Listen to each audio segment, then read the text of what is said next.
You want to know something obnoxious that I noticed Steven Crowder does? Yes, but I could narrow down. I could guess several, maybe. But, Yeah? You going to say his skits? oh, yeah, that's one. Well, his ad skits drive me crazy. Oh, those ones are really annoying. They're way too fucking long, too. Yeah, He doesn't. the skit makes it longer than just reading it. I know. I'd rather listen to quartering. No, there's this funny thing he does. I noticed it because a friend sent me a clip today. I was watching it, and I'm like, I swear to God, every time he talks about any subject, he's got a story from when he was in like the third grade, and his lefty teacher shot out some lefty indoctrination, which I don't And that's doubt when he became happened a lot. conservative. Oh yeah, well, and it's always he had like just the most thoughtful answer. His realization. I in remember that even at moment. 7 years old. I remember even at 7 years old, telling her, "Well, you know, if we freeze the rent, won't that, in, so I'm trying to do the stutter thing. Won't that disincentivize landlords from upgrading, and so they'll just live in absolute shithole apartments?" It's like, wow, And you're a smart third grader, Steven Crowder. The class stood and clapped. Mm-hmm. I was having a discussion about nuclear proliferation with my fourth grade teacher, and they were saying, "Well, we need to get rid of all the nukes," and we were like, "Well, yeah, but there's nukes." This is a legit one that he was actually saying just recently. Yeah, that was the one I just heard of. Yeah. That was the one that made me think of that. On his DSA one. We need to get rid of the nukes. He's like, oh, hang on a second. Don't other countries have nukes too? I don't remember discussing nukes with my teachers. Well, I mean, it could have happened in Canada. I'm sure there's a lot of indoctrination there, but it's just hilarious that he's immediately, as a child, coming up with this brilliant argument and all of these things that he recalls. So I was telling her that what do we do? Uranium is actually a worse idea than thorium. We could use thorium for our reactors. Uranium's only about as abundant as platinum in the Earth's core. Thorium is even more abundant than aluminum. So, and you could hold a small amount of thorium in your hand, and that could power a city for a year. Well, wow, Crowder. It lines up with that lefty meme that a bunch of people say is like they actually got it right. I don't have it handy, but there's that meme of some conservatives sitting there writing because their second grade teacher set them off, writing all these years later, and a bunch of conservatives like, yeah, this one actually finally nails us. They finally got it. And you want to know what though? I didn't have any sorts of problems like that with any of my teachers. My teachers, I grew up in an era where my female teachers didn't, maybe they were all Mormons, but they didn't seem feminist and they didn't hate me. I think all of my grade school teachers really liked me, even when I was because I was a screw around on topic, they thought it was funny. They liked it. If you were a screw around, just like being disruptive, it sucked. But if you were somebody who like cracked jokes on topic, they liked you. At least my teachers did. Guess what subject was taught by all of the teachers that I hated the most? Art. I didn't take any art classes. You didn't have just generalized art in like 7th grade or 8th grade? I could have, but I didn't want to. Oh. History. History? No. English. Oh, really? Why? English teachers. They're obnoxious. They're hall monitors at best and indoctrinators at worst, you know? All my English teachers were okay. They were A-okay. I never had an English teacher I had a major problem with when and most of them were women too. I had one of them when I was in 8th grade, like chastise me because she was talking about some movie Tom Hanks is in where he kisses a man, and she saw me make like a face like ugh, you know, and she was waiting for it. That's the whole reason she told that story, is because she wanted to chastise a child. Like, what's wrong with that? Why are you making that face? And I was like, because he's not gay, right? Like Tom Hanks. She's like, no. And I was like, wouldn't it be kind of gross to kiss a dude? You guys were watching Philadelphia or something like that? No, we weren't watching it. She was just talking about it. Why was she? Okay, so you had a Crowder moment reaction, because I don't remember talking about any ideological crap in my Well, I didn't like stand up and give her the philosophical because the dude kissing the dude is gross, and I'm an 8th grader being raised in Mormonville by Mormon parents. You gotta assume I'm gonna be like, ugh, you know. And it was a female teacher. I had her introduce the class to Jurassic Park by reading us the Dennis Nedry death, and that was pretty cool. And then I had another one that I totally got behind on work, and so she let me write book reports. In the book reports, I totally screwed off and started writing song lyrics in them in the middle of it. Like if she would have reviewed it by AI or something, and she passed all of them. And yeah, I had some okay English teachers. But I wrote a very long poem in my senior English class because we were supposed to write a long poem, and like my teacher. So my whole poem was about her coming to murder me or something like that. I can't remember what it was, but she gave me like a D on it. She didn't even like mark off what she thought was bad, but like what was poetically incorrect. Fuck you, kid. It was funny, lady. I was joking with you. Chill. I got in trouble once because we were supposed to, this is all pre-South Park. We were supposed to write a story that was like a kid's story that had a moral message to it and was drawn for kids. So I wrote Betty Sue Cleans Up. And the moral of the story is Betty Sue had to clean up a murder so that she didn't get caught by it. and I got in trouble for that one, but everybody thought it was real funny. But that same teacher years later remembered me. I was in the halls and she remembered me and thought she was all crazy about me and loved me because I wrote some short story that incorporated a bunch of local politicians' names. And I had no idea who any of them were. It's like the local mayor, the local, I was just putting their names in there, I wasn't doing any sort of satire. And I think she read some sort of satire into it that was really in tune with local politics. And she just really, really remembered that forever and ever. It was so amazing. And I just used their names because they were funny names. We had like a mayor or something named like Didi Corradini or something like that. Except she read your thing like Pajau. Like it was, watched like the Odyssey. Exactly. Man, did you watch his whole thing on there? No, I never did. I think by the time I listened to the long form and I just listened to Constantine Kissin, I was seeing Josh Slocum say that there seems something weird about it. There seems something about like, hey, we don't want to take soda away from people on food stamps, do we? Type thing. There feels something paid about it that just enforced, like Winston Marshall, like the people they call the kosher centrists or whatever, like Winston Marshall, Constantine Kissin, Ben Shapiro, Andrew Klavan, just all across the board came out glazing the movie, and it saying it's not woke at all or any sort of thing like that. And every single person was like, what is going on here? And why did they feel like they have a need to come chastise everybody about it too?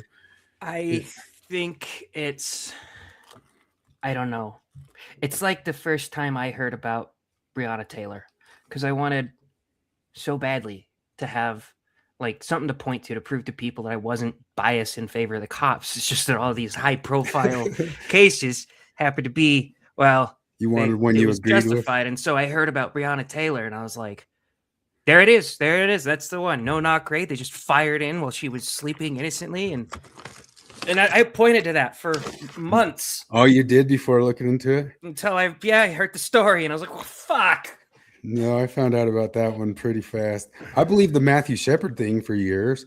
I even really, really liked the first time I saw it and felt really bad for the people in Brokeback Mountain. I was like, oh, that's heartbreaking and terrible, and I didn't realize, the Matthew Shepard thing it was loosely based on was a great big lie. So did you see the one I pulled up a couple weeks ago and it was just me and Flip? Which one? It was a Smollett. It was a trans dude, a female that was pretending to be a dude got killed, and somebody in one of those debates brought up her name as somebody who died as a result of transphobic violence. And the second I heard that, I was like, oh, I gotta look it up. And sure enough, sex work killed by no, it was black guy. She lived with a bunch of other trannies who killed her. Oh, brother, like terrible, like tortured her. Like it was awful. We brought it up a while back, but like the person who became like the face of Stonewall, wasn't even there, and then got killed in some weird, strange way years later, having to do with drugs, and wasn't even at Stonewall. The person who's the face of it, they named streets after him in New York City. It's so weird that it, like they can't just find one that's real. I know. All you got to do is start with your conclusion, and it doesn't matter what the actual story was, because if the conclusion is that this is due to systemic oppression, I can then show you that actually Matthew Shepard wasn't killed by a homophobe. He was killed by a lover who dealt him drugs and stuff like that. And they'll say it's still due to homophobia. It's still due to the problematic oppressive system, because the only reason he would be in a lifestyle where he's on drugs is because the system has ostracized him so much that he felt the need to do, like, fuck off and do drugs and hang out with dangerous people. I'm like, okay, it's just, yeah, it's infinite patriarchy all the way down, buddy. That's like that Brandon Carwin of that kid who got caught faking the burning cross in Chicago. And he said, well, it still totally points towards. Yeah. Wasn't he Asian? Yeah, he was an Asian art kid who was trying to make an anti-Trump statement. Is there any, didn't you say that there was something that seemed, this thing that seemed like the Smollett of the... I was joking. I don't really think it's not. It's real, but it seems like the Smollett. So fucking on the nose. Let's see if I can find it. I thought I had it here. It looks like a scene that would be in a Daily Wire comedy. Did I see it? No, I didn't. There it is. This one. Yeah. Yeah. Like, look at that. You had to have done it on purpose, right? Yeah, it looks just like the long time meme. Yeah, and he's so shrieky. It would be a bad sketch if you were trying to make a sketch. You sent that people who made a video of it, and it almost like seems like a bad.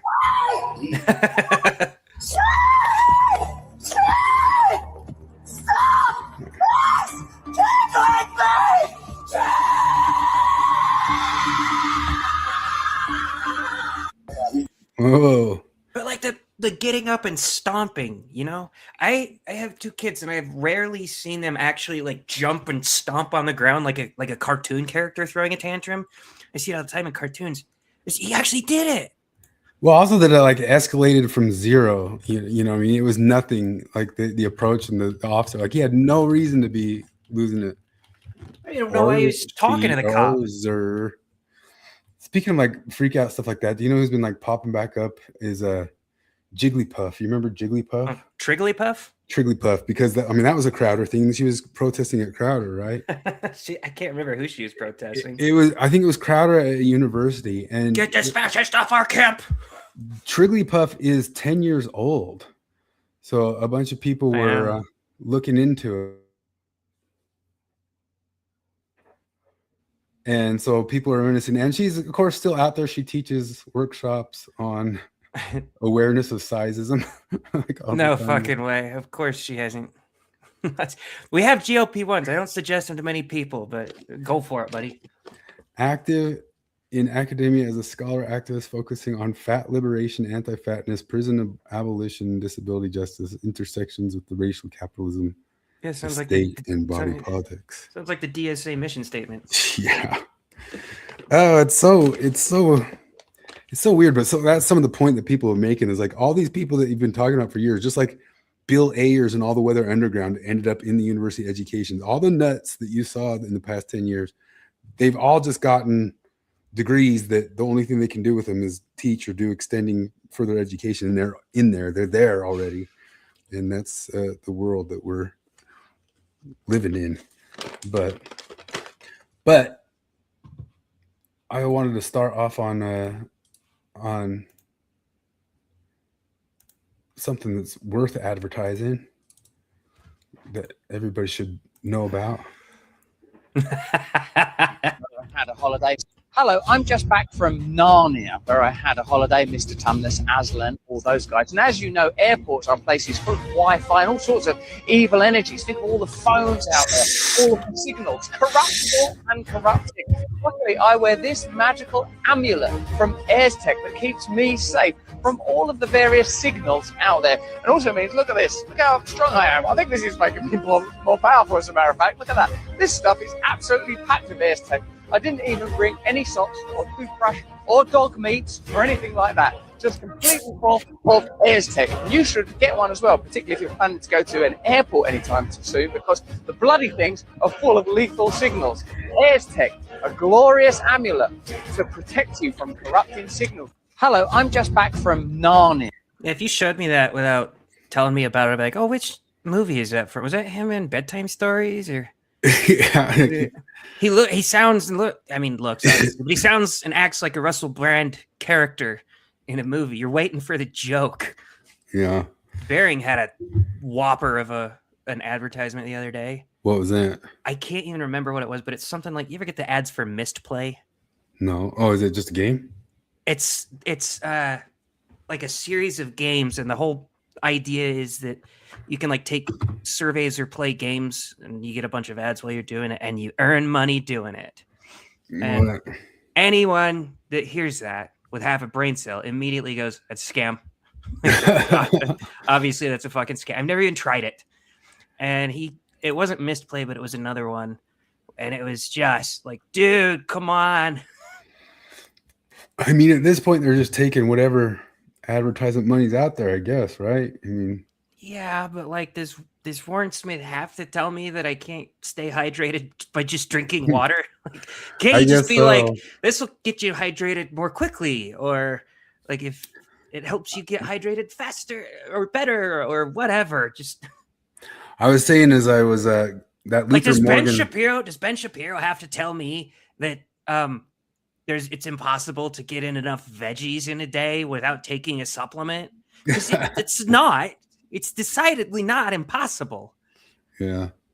Everything you need and your body lacks and your body craves from people who don't think about fitness at all. I just want to, I'm pretty libertarian, but at this point, I just want to pass a law where in an ad, you just got to say what the thing does. And that's it.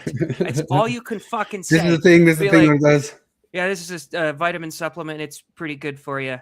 You won't die without it, but maybe be better off with it. Brett Weinstein today, I didn't even finish their episode. I mean, I was just starting to listen to it, and people are getting into weird stuff about AI nowadays. Speaking of, but I guess they're a bit disheveled because their kid got in a motorcycle wreck, and he's pretty hurt, but he's gonna be okay. But they were all disheveled a little bit, and he started talking about it. And he does the ad read, and the reading is in first person. So he's reading this thing that was written for him in first person, and he can't read it, and he keeps messing up, and he starts it back over, and then he keeps saying, like, what's this word? What's this thing? This is my favorite flavor. Kabach. And he just kept reading it. He just kept going, like he didn't like stop and realize, like, or maybe they forgot to. Yeah, I guess it was live. They forgot to do a reread or something like that. Fuck. I'm like, I guess read anything fine, but if they didn't write you the copy in your first person of what your favorite thing is, and you can't even pronounce what the thing is or know what it is, like, what is that? You know, he asked, what is that? Because it was like a word that sounded like habanero, but it said like cabanero, and he got thrown off. Have you tried Gamer Subs? No, what's that? Oh, it's an energy drink. It's awesome. You can make it for the price of, like, what 2 energy drinks, you get like 12. You make it yourself. It's great. Here in the studio, we did blind taste tests, and everyone liked the other this better than any other. I don't know. It's Caleb Hammer. Caleb Hammer. Oh, I saw a comedian who did like a Caleb Hammer bit to a country song. Oh yeah. Yeah. Here, we'll watch it real quick. Maybe. By Brooks and Dunn called Hardworking Man. Big fan of that, Hardworking Man. And I don't know if you've heard that one before, but I'd like to tell you about it. I'd like to talk to you about it. He starts the song off. He says, I'm a hardworking man, just lays it out there for you.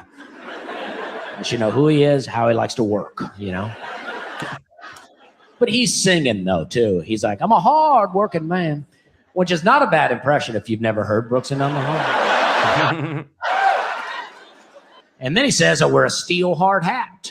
I want you to know he takes safety very serious. Steel? Doesn't mess around with plastic. It's steel for this guy. Loves this hat, wears it all the time. Then he says, I can ride, rope, hammer, and paint. 4 things that you don't really need a hard hat for.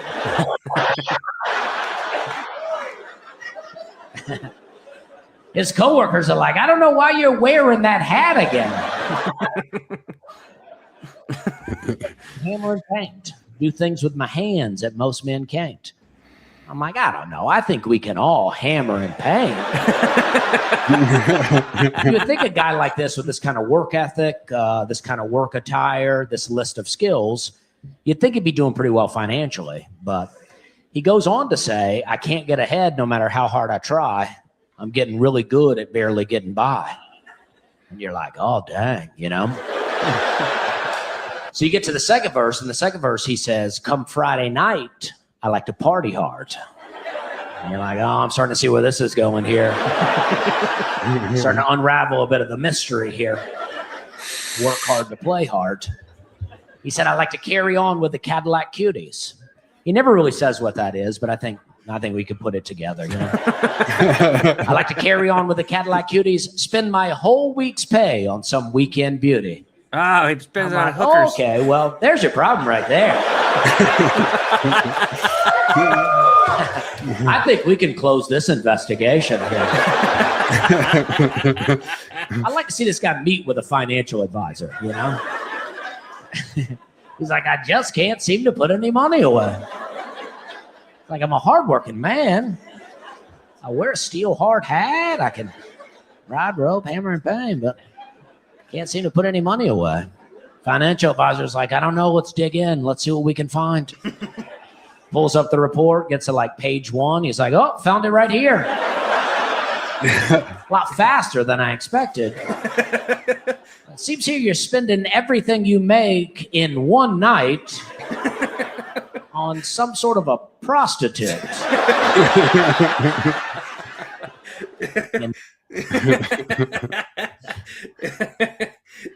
That is how fast Caleb Hammer finds stuff on people, though, too. It's always like, what's wrong? What do I do? I don't know how he gets people like that on to do that. He must be paying them like a certain amount of money that they're willing to take the abuse. He does. He flies into Austin. He gives him like his free course that costs like $600 usually, and he helps them with others. And I did think I'm sure there's got to be money for those types of people to sit there and take that abuse like that. Oh yeah, well, especially when you get like the couples in there, and like you always feel bad because there's been a couple of them where like they find out that the husband was doing the dude was like paying for OnlyFans, and I'm like, dude, okay, why didn't you warn your wife first? Like, if you knew this was gonna come up, wait, like, babe, look, we gotta talk. I don't want to humiliate you online or on YouTube, so I at least want you to be prepared. Maybe they think it won't be found in the audit or something like that. Ah, fuck, he saw my I've turned my finances over. Dang. Oh well. Well, Spain won the World Cup. I watched half the game with Flip, and then I left. I didn't see when the goal was scored. I haven't even seen that highlight. But which one was it racist to root for? I think Spain. Oh yeah, it was. What's her name? Jasmine Crockett. Jasmine Crockett said it was racist if you're rooting against Argentina, but I guess it's true because there's the main goal scorer in the parade in Spain wearing a "Make Spain Great Again" hat in the middle of it. So he is persona non grata in the media world now. Again, these athletes keep revealing that they're MAGA after they win stuff and lose all their hope. Troy says people used to think Springer was scripted or coached, but Jerry always said they did it all on their own. Yeah, I remember watching Springer and thinking that stuff was weird and wild, man. But I mean, a different time too. But this is dumb. Slop. Odyssey. Should we talk Odyssey already, or you already did start talking it? But or the Mormon Mafia.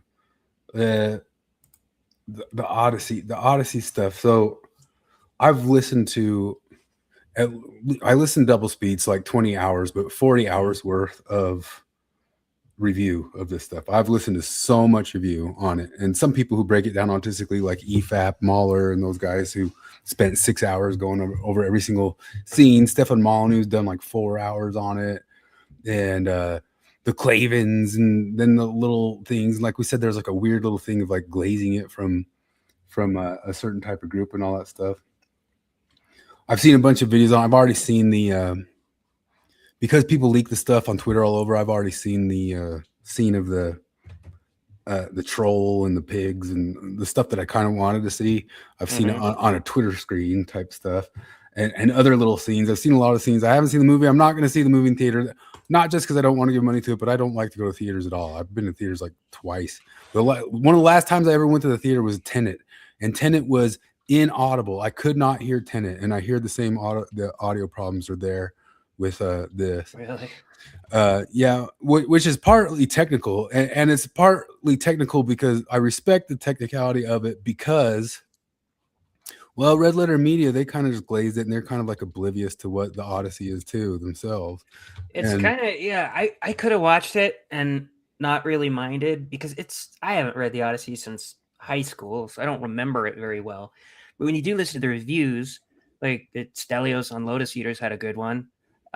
He explains like all the shit that they got wrong. And you're like, oh, that would be pretty bad. It's not just a little. I mean, some of the other people get into, even the guys at EFAP and Nerdrotic, those guys are pretty well versed in the Odyssey. It's surprising like how well versed they are. Even the lady that did the stupid feminist retelling of it is kind of saying that Odysseus wasn't portrayed correctly. No, he's not who he's supposed to be. And I was exposed to Odyssey. It's kind of a little bit of lore. I'm going to tell it. Maybe it's telling too much, but my most recent ex-girlfriend, we had a weird kind of almost final awkward fight. It wasn't a fight, but it was one of the only times stuff ever got awkward between us. And it was that I got shocked that she'd never heard of the Odyssey. And she got offended that I got shocked that she'd never heard of the Odyssey. Heard of it. Never heard of it. And not only never heard of it, when I said, ask your family, ask your friends, everybody's heard of the Odyssey. This is like not having heard of Shakespeare. She asked her friends and her family through text message, and they hadn't heard of it either. What? And said, what is he, some sort of savant, whatever? I'm like, no, like I was exposed to it in the 4th grade, the 7th grade, the 11th grade, and in college. I know, like I read all the way through it, probably in the 7th grade one, little pieces of it in the in 7th grade. I was exposed to it in college. Then people always talked about it around, oh brother, where art thou, and all that sorts of stuff too. I think the only thing more shocking than that would be if she had like never heard of the Bible, you know? Yeah. So I was just like mind blown that all the people around her hadn't heard of it either, and thought that I was some sort of classicist savant because I'd heard of it. She went to school in, I guess let's say, in an outskirts town in Utah, and part of our problem was it was a long distance relationship or whatever. But this is an awkward enough thing. It was like almost like one of our last conversations. She got really offended. I don't think I acted offended, but I was just like obliterated. I was like, what? You know, and just through like all the discussions. Well, guess what? They catch every single movie. One of our big problems is she always wanted to go to movies. I didn't want to go to movies because I hate movies. You know, I do not like the sounds of theaters, the outside sounds and the things around me, and I just can't focus. And Tenet, the last one I went to, this sound design is terrible. But I was going to say that is a technical thing that I kind of respect about Nolan. Nolan refuses to do ADR. Mm-hmm. So anything you hear is recorded in camera. He doesn't ever allow any sort of voiceover thing to happen, which is in some levels is kind of respectable. And he insists on using that IMAX. The IMAX thing, if people don't know that what is going in, when this is the first film entirely in IMAX, and the IMAX thing, you can only film 3 minutes at a time. So you're going to have fast edits because you can only have 3 minutes straight. Wow. And it makes a ton of sound. It makes a ton of noise. So they have to do the noise canceling thing for any of the audio that they catch in it. And it's one of the reasons people have never used it. It's a great big giant machine that makes a lot of noise and costs a lot. So it's like a big technical endeavor, like the technical endeavor, but I appreciate. Then secondly, he refuses to use CGI. So like even like the troll scene, which looks huge and stuff, is like forced perspective, like from Lord of the Rings type stuff. Damn. and the pig changing scene is practical effects. And some people complained about that because there was no major battle scene of 50,000 people in something that's supposed to be 50,000 people. There was no major city scene that's supposed to be a major city getting sacked, because it all just kind of looked close and in, but that's partially because he refuses to do any CGI, right? So in a weird way, I kind of respect that. I'm always whining about that and wishing that they would just use their own ingenuity instead of just relying on CGI for stuff. But it also kind of changes like the feel of what the movie is in a weird sort of way. But anyway, what I'm gonna say is this girlfriend and her family, they catch every movie. Like they want to go see like every bit. So now they've seen the Odyssey. You know, I'm sure of it now. I've been broken the world, but now they know what the Odyssey is. But do they know what the Odyssey is at all? No. And the answer is no. Like I've listened to detailed stuff all the way out. I have it all spoiled and spoilers. And number one, I mean, I saw a fake wizard give a review on it, and he said it felt a whole lot like the complaint that the South Park guys give of nothing causes this, causes this, causes this. It's all and then this, and then this, and then this, and then this.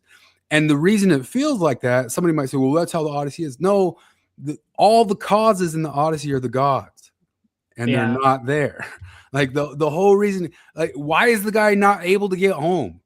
They're just fluttering around islands. They're just doodly doodly doo. I'll go over here. I'll go over here. It takes, like somebody said, it should take like a week to get home from where he left in Troy to Ithaca. You know what I mean? It's Moses wandering 40 years and what would be a day's walk. And the reason for it is because the gods didn't will it. The fates. He was thrashed and thrown around and prevented from it from. And that's the story. The story of it is the gods tossing him around. Wait, the world. I thought it was because he felt really bad about beating the Spartans. Yeah, that's totally part of it. I thought he's just wrecked with guilt over winning the war. Yes, it says right in the Odyssey, his PTS guilt and because lack of therapy at this time frame in our Bronze Age. That the movie says that. He says it is our Bronze Age all the time. It is our Bronze Age and it is ending. It is our Bronze Age and it is ending. But luckily he had luckily he had SSRIs. Yeah. Didn't Calypso give him drugs to cure him of his PTSD? And yeah, they gave him drugs, and then during the drugs, and then when he hears the siren song, he has all this stuff like, "Oh, I don't really want to go home," which changes who the person is. The person wanted to go home. In fact, it's a general concept in the Greek called nostos, of the desire to get home. You know, it's a little bit like nostalgia. You know. And that's one of the really interesting things about the Greek is like the concept of hubris, or the concept of, well, what's in this is called xenia, xenophobe. You know, xenia is Zeus's law. They call it Zeus's law in this, or metis. Metis is the concept of what is the hero, and what is the top hero to an ancient Grecian is who Odysseus is, which is kind of like a coy trickster. It's somebody who uses all of, how would you even like say that in English? Somebody who is crafty. It's MacGyver. It's, you know, you're not just some lion who wins everything. You use the maximum of your cunning, right? Well, and they didn't even. He's not that. He's not that person. They didn't even show like the one part I remember from the book the first time I read it, where he tells the Cyclops his name is Nobody. Yeah, yeah, and that doesn't make any sense, because I guess in this play he leaves from the Cyclops. They just get away from him. And then he just shoots the Cyclops for no damn reason as they're rolling away. And the whole point of that little scene in the book is that he is such a cunning. He always wins with his cunning. And then he gets to the hubris, which is the other concept in Greek, which is kind of just arrogant, over arrogant about himself and that sort of thing. And having mocked the Cyclops, who's the son of Poseidon, he prays to Poseidon to then again backtrack them, give them bad seas, and throw them off course again for a long time. So his hubris is what affected him getting home again, or getting to the right place again. And his hubris after his cunning. So it's part of him like learning how to use his cunning, but not be overly hubristic about it. There's nothing about that. Like nothing about the Matt Damon character has the metis or the hubris. You know what I mean? He's just depressed. He's just PTSD. And I have a little clip of it at the beginning of one of the neurotic videos because they explained it so well. You can almost just review it as it's a 1917 Vietnam film, not 2017. If you remove all the nouns from this film, and you just describe it. So there's a guy and he goes to a war and he thinks the war is a really cool, brilliant thing. It's patriotic to sign up to it. He commits a whole bunch of war crimes. He finds that actually the reasons he went to war were not the ones he thought. He's kind of depressed and disgusted by everything he's done. He leaves at the end. He goes to therapy. He gets hooked on opioids. He fears for whether or not his people will ever accept him again. There are draft dodgers. He's concerned that maybe his wife should move on and, while he's away at war, go and sleep somewhere else. What I'm kind of describing could just as easily describe a standard, fairly generic Vietnam War film as it describes the Odyssey. And I think that that's kind of deliberate. It's actually kind of a boomer slot movie.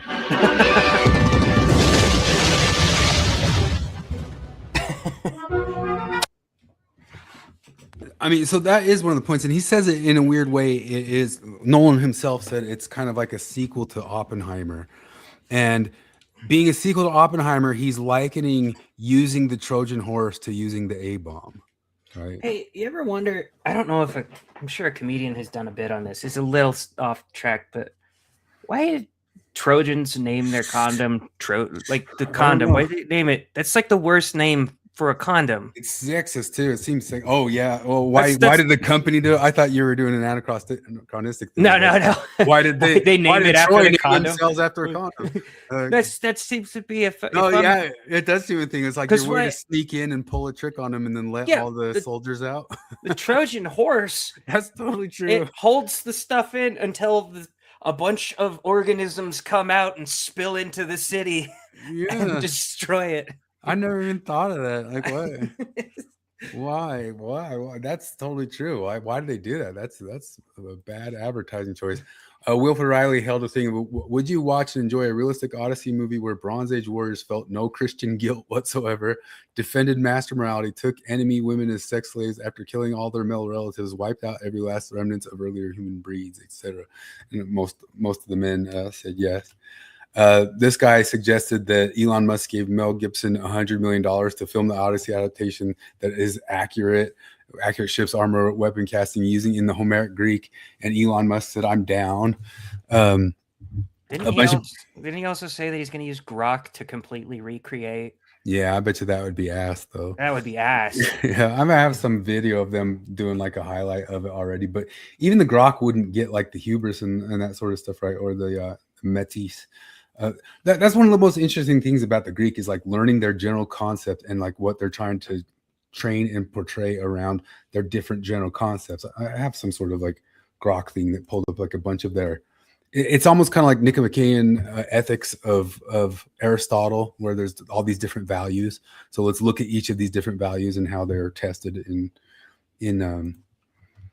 the play. But where was I at here? The Trojan horse messaging. So Pajau thinks that Nolan was playing a trick on everybody, and I guess so does Lauren Southern, and so does Winston Marshall, that Nolan was really giving secret, subtle messaging to anti-woke conservatives and that sort of stuff. Because I don't know, I think you guys are reaching a little bit. Well, I mean, Elliot Page did get killed immediately, like almost all those memes that we were showing. So that was like almost like, whoa. Wait, that's anachronistic. Did they think it was because that was written before the memes came out? They were done shooting by the time we started making those. Yeah. So how can he match the memes like that way? And so that person like trans is a Trojan horse that's tearing up society, and, breaking in or something like that. Like, sure, Nolan meant that. Sure, buddy. Sure, Nolan got Elliot Page over to pull a 1-2 on that person like that. Here's some of the concepts. I think it's kind of fun. Just like look up like these general Greek concepts like arete, excellence or virtue, time, honor or esteem, eidos, shame, respect, or reverence. There is some shame stuff and respect, but not the way that they did it in that thing. Moderation, Oikos, we know the term oikophobia, oikos, love for the home, love for the house, philia, friendship, ponos. So it's kind of like just going through like the different values that the Greek held. Wait. Philia is just friendship? No, philia is love of. So no, knowledge. Philia. Go up. I want to see philia again. Friendship, loyalty, bonds. Why did we use that for things you want to fuck?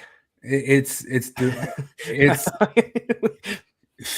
pedophilia is like affection for. So it's like, yeah, I know. I just it's funny because it's like friendship and loyalty. Like pedos like I have friendship and loyalty with children. Justice, and this is a big part of it, is Moira, fate, and an allotted portion. Like that's huge in anything Greek, is fate and what the gods do and choose for you. And dealing with it, piety and being humble to that sort of thing, which was eliminated entirely from this because it was like telling like an atheistic version of the thing. But I mean, I guess my girlfriend knows the Odyssey now, or ex-girlfriend. Cleo's. This is a big thing. It's like glory or fame. Like, did you see that the feminist writer that this was largely used or based on to come up with some of the different ideas? Because that feminist writer, like one of the things she did in her thing, her name's Emily Wilson. And they used a bunch of her stuff to make this one. Instead of using cunning, she changed cunning to liar. So Odysseus is a liar, whereas all the other translations would take it as something like cunning. He did lie to that Cyclops. So I mean, you could call any sort of cunning lie. His name isn't nobody, so he told a goddamn lie. Cleos, loyalty, divine justice, and piety. But this was the big main one. She should rewrite Schindler's List. Schindler lied. He lied a lot. What a dick. So Metis, that's the cunning intelligence, the biggest ones that they're doing, and the Xenia one. The Xenia is the hospitality and guest friendship, which is Zeus's law, which they use to turn into an immigration metaphor in this whole entire thing, which a bunch of people point out doesn't make sense inside of Nolan's own narrative. Yeah. Because he feels bad because the Trojan horse was a breaking of Xenia. It was, you're invited or you're somebody in the house and you gave a gift and the gift was a Trojan horse or something like that. So you're breaking the hospitality rule. And then he's supposed, there's some sort of thing of like, he feels bad for pulling a trick. He has all that guilt and all that stuff for pulling a trick. Then when he gets back to Ithaca, he pulls a trick again and poses as a beggar until he kills everybody. So he just did again the thing that he's been having PTSD for 15 years. Wait, did he even do? He did that in the movie too? Yeah, that's part of the poem. The whole thing. But the thing is, like, actual Odysseus doesn't feel any guilt about his tricks, right? That's not his thing. You know what I mean? But there's also the concept of you're supposed to let people into your home and welcome into your home, and that's Zeus's law. And if you break Zeus's law, you've broken the worst law. It's like the Mormon law. It's like sex and murder. Xenia is the worst law you could break, and he broke it, and he knows he's going to Hades because of it. And it doesn't make any sense because first off, like everybody he goes and visits, none of them treat him with Xenia. They all attack him. Nobody allows him in to, eat and have his sorts of stuff. And then, by the suitors, you could say that that's like a twisted message because. Sorry, you kind of cut off a little bit. Well, so the whole story of the Odyssey, if you don't know it, is while he's off on this stuff, doing like all these journey, and he's trying to get back home. There's a bunch of suitors for his wife. And she stays loyal, yeah. She stays loyal, and all the suitors are there. They're abusing Xenia. They're staying inside of his house. Yeah. And drinking, using all that sorts of stuff. And then he comes back, Return of the King. And that, I guess that part stays kind of true in it, so you could like it. But then he chases them all off and kills all of them in the end of it after he proves that he is who he is. Sorry to spoil the. I was gonna read that. Yeah, but I mean, I guess that's the heroic. It just doesn't make sense. Like he's not even like making a point or something like that. And Pajal like linked onto that and saying like, even with reconciling with all your guilt, you can still go clean house afterwards. And I think it's just because that's just the ending of the movie, and they couldn't really get away from that sort of thing. But I like Matt Walsh's thing here because all the other people were signaling the other way, and Matt Walsh came out hard the other direction. Yeah, I saw that. It says in Apocalypto, Mel Gibson transports you into the mind of a Mayan 500 years ago. In Northman, Robert Eggers transports you into the mind of a Viking 1,000 years ago. In the Odyssey, Christopher Nolan transports you into the mind of a liberal woman in 2017. And I think, to me, it sounds like that's totally the case. It's like a Redditor. We've entered the mind of a 2025 Redditor, and we're going to do the Odyssey through that. Jesus Christ. I really do think that's how it is. But the Atlantic comes out and says the Odyssey epic. Well, go ahead. Oh, the Odyssey's epic box office haul breaks the go woke, go broke myth. Christopher Nolan's film made over $264 million this weekend. Once again, proving flops like Ghostbuster and The Little Mermaid weren't due to politics, and people will pay for a great yarn. So here's the thing, Little Mermaid. You want to know why Little Mermaid was a flop? It's because the budget was way too goddamn high. It made a lot of money. I swear it made like $800 million or something insane like that, but it didn't beat out its own. It might have broke even. I can't remember. It was crazy. Ghostbusters was ass. Just on side scrollers, and you're reaching back a decade, buddy. And people listed out like 1,000 different ones that blew up, like the Acolyte, and there's a Willow, like there's 1,000 different things that just tanked. And if they think this is going to buy them another 10 years of doing this crap, no, they're not. They've all better be Christopher Nolan, or it's not going to go well. And I think part of it's just riding on Nolan's name. What great timing to tweet that out like a week after Supergirl flopped. Yeah, no doubt. But on top of that, too, this thing's got to make close to $1 billion to break even. I saw some people saying, like, if you look at their actual production number, that there's a what percentage of the budget was just spent on actors? Well, most of it. I saw a breakdown from one channel. I can't remember who it was. Just like the top 5, 6, 7 biggest names was already 6, 7. Yeah, was already pushing 80 million. Just if you off the top of your head from what you know of the movie, name like the 6, 7 that you know, and that's already pushing 80 million. Yeah. And no, that's got to be what it is with. So did you see the Avengers trailer? Oh yeah, I think that thing won't make money if they make $2 billion. Well, it's going to be insane because I bet most of their budget is Robert Downey Jr. He's making $60 million for that, and they say that he's in a mask through the whole thing. He's in a mask and he's using a Russian accent. Latvian accent. $60 million, but I don't know like how goofy that one's gonna be or not. I think that one's gonna be more goofy on like the storytelling just sucks. Yeah, I don't. It's not. You're trying to fix multi-universe stuff, and that just never goes well. It's going to be stupid. I actually already know the entire plot and how it ends and everything. You do? Oh, yeah. Does it sound terrible? They're trying to kind of do so with Infinity War and Endgame. You know how they had like two different, like a story arc throughout both movies. They're trying to do this with Avengers 5 and 6. So I bet a lot of people don't want me to spoil it, so I won't. But I just know already that same concept we always do. The whole concept of multi-universes actually just really drills you down to not much different stories to tell. Oh yeah, I hate it. Everything is like you're going to blow up this universe or not, Yeah, I hate it in pretty much everything. It can be funny in like comedy settings like Rick and Morty or whatever. Or it was all right in Deadpool. I didn't. It was fine, but I think it can like work almost like an origin story. Almost works like the very single time it's introduced into the storyline, it can make sense in a movie. But if you want an extended universe, it just breaks. Yeah. Well, it's Everything Everywhere All at Once. I love that movie. It's fucking great, and it's all multiversal. But it's a story about this woman coming to terms with living her life, her reality. So it's not so much about the other realities. It's about her and her daughter. Mm-hmm. This line is in the movie. I had the clip of it, but then that got taken down, DMCA'd or whatever, off of Twitter.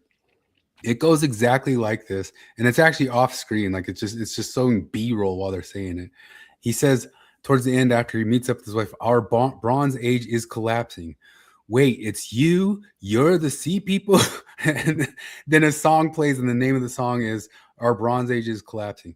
Now, this is the most on the noses messaging that was ever on the nose that in any old time, but it's also it's meta, and it's stuff that people would not say. They did not know what the Bronze Age was at that time. The Bronze Age was coined years and years after it. But have you heard the whole concept of, well, it turns out that the sea people that ended ancient Greece, that they were always all fearing and talking about and whatever, that was actually these guys. They were the sea people. We were the ones showing up everywhere, tearing everything up, right? It was seriously like a friends we made along the way type. It's a friends with, but it's actually more like a twist of like, it turns out you're dead. It's like a Sixth Sense thing. But that concept was introduced by Nietzsche. It was Nietzsche years later who said, what if the sea people was actually Odysseus? They were the ones showing up to all the places, tearing them up. Did you think of that? Like they were the ones destroying the society. And so then this movie repeats it again and again and again, just bonking you over the head, this weird little kind of esoteric kind of Pageauian twist on something that's not really necessarily the message of the poem, right? It was a Nietzschean twist on it years later. It just repeated and repeated and repeated. They say it's repeated like 4 times. Wait, you're the sea people? Yes, we are the sea people. Oh my gosh. Frodo, the ring is an allegory for power and how certain power can just destroy you and corrupt you. Remember that, and I'll tell it to you again 3 more times in the movie. Yeah, exactly. It's so dumb. It's so on the nose. And the song played. No, Obi-Wan, I won't kill my father because this is a story about me having faith in someone, how you can always save someone. And then yeah, it's exactly that. It's just conking you over the head with something that used to be told subtly and stuff, or maybe like some YouTuber would make a video of it 10 years later and be like, whoa, no, it's just conked over the head multiple times in the thing. But I don't know. It's so corny. I bet you like technically it looks cool. Seeing it on a big IMAX, it looks cool. I totally like accept people giving it like a on the positive end review. Which, speaking of Rotten Tomatoes, like why do we use Rotten Tomatoes for anything? Because how the whole entire concept, something could be 97% on Rotten Tomatoes, and that could be true, but it could be all of those gave it a 6 out of 10. You know, so if 100% of the people gave it 6 out of 10, it's 97% on Rotten Tomatoes. It just doesn't make sense. And then a bunch of people were pointing out that a bunch of that stuff looks botted, and the way that they do it, because they're able to like block out certain people. And Access Justice Warrior or somebody else covered how even if you're somebody who views it, you get blocked out of it unless you're like a Fandango ticket user and you get a message and you answer it in a certain way, and if not, you're blocked out of the tomato meter type stuff. It's total crap. But I think when you listen to the actual breakdown to people like Mahler, like if you listen to Mahler's 6-hour breakdown of the whole entire thing and how those guys just, the more they talked about it themselves, the more they realized it didn't make internal sense at all. It was just full of shit, and it was actually trying to like bang a message over your head. It's on its face cannot be like considered the masterpiece that people are claiming to be. It's a mess. But I also pointed out, I made a little post on lobsters, which some people liked or some people didn't, but I don't even know if they got what my point was. But what I was talking about is RFM just this last week talked about the Book of Mormon and talked about Laban cutting off the head of Nephi cutting off the head of Laban, right? Yeah. And he talked about a separate alternate interpretation of that, of Nephi got cursed in that moment, and that's why his posterity didn't, because he murdered Laban. You could read it as he was Laban's murderer, and that's why Nephi's posterity didn't last into the eternities, and Laban and Lemuel's did. So if he didn't do that, they would have became black Indolites. I guess, but if he didn't do that, the Nephites we would have had white Mexicans, because the white Nephites would have been the ones that inherited the land later. And his posterity didn't continue because he committed murder in that moment. So I was just kind of saying to like the different like LDS guys in there glazing the Odyssey, like, oh, this whole amazing, this is so good. Like if Christopher Nolan wrote the Book of Mormon and put the Book of Mormon movie out, he would focus on Nephi having murdered Laban, and that's why his posterity is now doomed and he's depressed about it. And that would be the play, and the whole world would be just mesmerized by how they now know the Book of Mormon. They didn't know that there was this like twist on it that the guy's family got destroyed for all eternity. And my ex-girlfriend would watch that and think that was the Book of Mormon's message. It'd be difficult to twist that message. It'd be difficult to interpret it that way because it's God telling him, yeah, no, sometimes you got to kill people, and it's better that he dies than nobody gets to have the Book of Mormon. And he's like, well, I guess so. All right, I'll do it. And then they never come back to it. It's never like God was like, that was actually Satan. How dare you? Or I was testing you. Yeah. Ryan Wimmer says Amazon's new #1 stream movie is good. I'm part of why that's #1 streaming, although I'm only 3/4 through it. Yeah, I only got about halfway through it. Because I started it really late last night. I had to be up, and I would have watched it. I'll be finishing it tonight, and I will watch it a second time too. He-Man. We talking about He-Man. I think you had a criticism for it, Jared, but my criticism of it so far is just a little bit too much joking in serious moments. What was my criticism? I don't even remember. I thought you saw it on didn't you see it on? I thought you said it, or maybe you were talking about another thing. You saw some movie and you said some stuff about it. Probably Good Will Hunting. Oh, Good Will Hunting. Well, no, you like that one though. Oh, I love that one. Yeah, I don't know if you want to talk about that. I saw Obsession. I want to talk about Obsession too. Yeah, I still want to see Obsession. That one, I heard it's really good. It was great. It was really good. I finally watched Good Will Hunting. And like, I never had any interest in watching it because I thought it was. Now you'll get this scene. I thought I had it on here. There was a joke here. Go ahead. I always thought it was just smart guy does smart stuff, and I was like, well, yeah. I mean, I've seen that before. I don't really care. Here it is. My contention to that prior. My contention is that prior to the Trojan War, the political structures of the Greek kingdoms, especially in the island territories, could most aptly be characterized as, of course, that's your contention.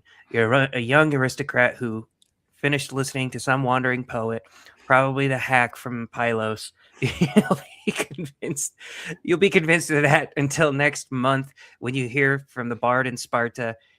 Then you'll be talking about how the kingdoms of Mycenae and Thebes were models of divine rulership back in our grandfather's time.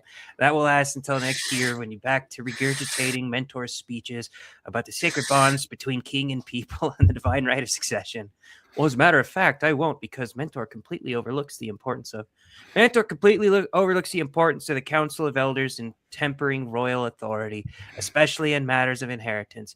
You got that from Halitherses speech at last year's spring festival, right? Yeah, I heard that too.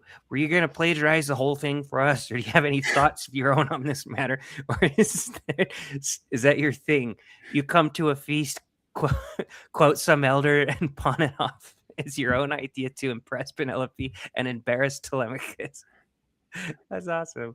I do get that now. Anyway, what were you saying on it? No, it was a love story. Yeah. And it was a fucking perfect love story. Yeah, and it does kind of tell the young Redditor that he thinks too highly of he's got too much hubris of his intelligence. Yeah, he left his job for the girl. Like, he left his dream job, go get the girl. It was fucking awesome. I love that movie. Love Robin Williams' character. He's awesome. Yeah, the problem with that is, like so many other things, is like one of the reasons like the young Redditors idolize this movie is they idolize first two acts Matt Damon. You know what I mean? I actually just barely noticed the meme. I wasn't paying attention to it. I was just reading. Okay, that makes it even funnier. Yeah, Ben Affleck and Minnie Driver. Yeah, the funniest part was I immediately recognized Minnie Driver. I was like, wait a minute, that's Jane from Tarzan. That was the first thing that popped in my head. Do you think Minnie Driver's hot? Yeah. I think when I saw her now that I'm older than her character and that thing, she looks hot to me. When I was young, I didn't think she looked hot. And I guess I don't remember ever seeing her when I was young.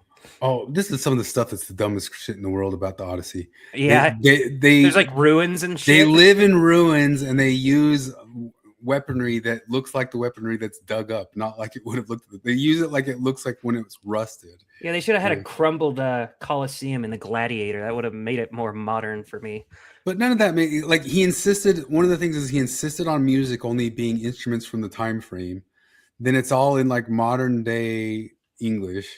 And then the armor and stuff, if you get like the armor and sword geeks like Metatron and Shadowversity, they lost their minds with it because it's just all over the place. They use a Viking ship. You know, it just doesn't make any sense. The supposed wait, they really use a Viking ship? They use a Viking ship instead of a Greek ship. Holy shit. Even Assassin's Creed doesn't do that. Yeah. But I don't know. I don't know how you'd see it the other way. Like a lot of people say there's cool stuff. If you look up like the Mycenaean armor, like it looks pretty stupid, like the Bronze Age armor and stuff like that. So maybe that's just why they avoid it. But yeah, it doesn't make a lick of sense. Anyway, back to He-Man. I love that all of the monsters that I remember are in it.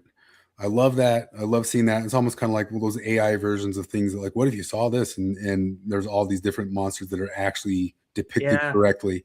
And all the monsters do look like they were depicted back in the old thing. I forget all their names. And I thought it was kind of funny, even though it was turned as a joke, that all their names were the nicknames that he remembered them by as a kid. That actually made sense to me and was a good kind of running joke through the whole entire thing. Oh. Because he left when he was a kid. And so he just remembered all those people, but he only knew them by the names that he remembered them by as a kid, and that's where their names come from, which makes a lot of sense for the names. They're like, none of all of them are like, that's not our names, you know. And they're like, but that's just who I remembered. Yeah, you're Fisto, and you're Lockjaw, and you're Moss Man, and you're Ram Man. They're like, well, that's not our names, you know. Yeah, that's pretty funny. But I mean, so far I pretty much like it. It's just it really does crack a lot of jokes, and it is lighthearted and pretty funny. And I even think Jared Leto's funny, and I like Jared Leto's Skeletor. Yeah, I liked it. I remember a lot of the super fans were complaining about his voice, and I was like, nah, I could never take the voice seriously of Skeletor.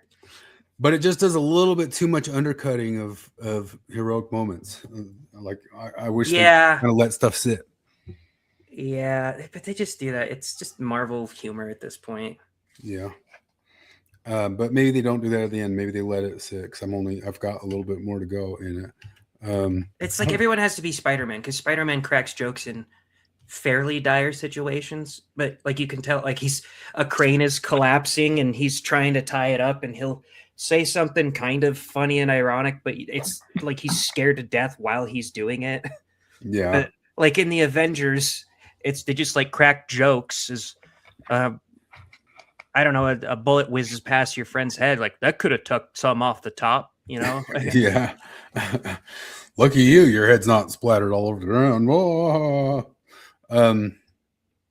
You don't want to be upset about the new Holly Slopwood movie, but I kind of don't care about Greek culture, and they've already astroturfed all the other culture, so why not go for a clean sweep?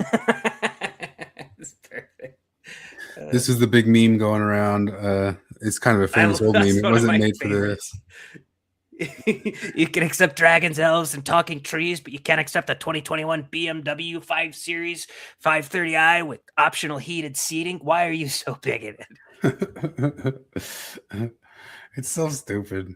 I mean, I'm even because like talking about the people like, is this woke or not? I mean, it's a neoliberal current, like they said, like Vietnam slop, typical of the era morality tale. Woke or not, you can almost call it like a neoliberal type of woke or something like that. But like I'm at this point, I don't even care about the bad casting anymore. You know, well, and that's part of the thing too, is they rewrote the whole reason for it doesn't even matter that Helen of Troy is because they rewrote that it was only fought over trade routes anyway. Yeah, it wasn't fought because of that. This is like one of the worst tales you could be like, I want to make this grounded and gritty. Yeah. Yeah, it's like I'm gonna strip all the mythology and strip all the magic out of this thing and make it like a gritty tale. And I've gotten over it. The first couple days when I was hearing about all the stuff, I was fuming. I really was. I was like, what is wrong with them? Like, why do they do this? Why must they do this? There's people claiming that there's a hackery going on in the Rotten Tomatoes, but I don't really care. Real Rotten audience Tomato- score is 56, not the fake 97% they're showing with the verified audience bullshit. The user figured out how to see the actual numbers behind Rotten Tomatoes manipulation. Oh. Yeah, there's a couple different YouTube videos that have gotten out there that claim that there's major hackery going on there with it. But movie begins. Hitler was right about everything, and the Jews had it coming. Wait, what? Me, it's cool. I've seen this one already, and that's only one line that they say. You're gonna love the rest of it. The donkey is hilarious in this one.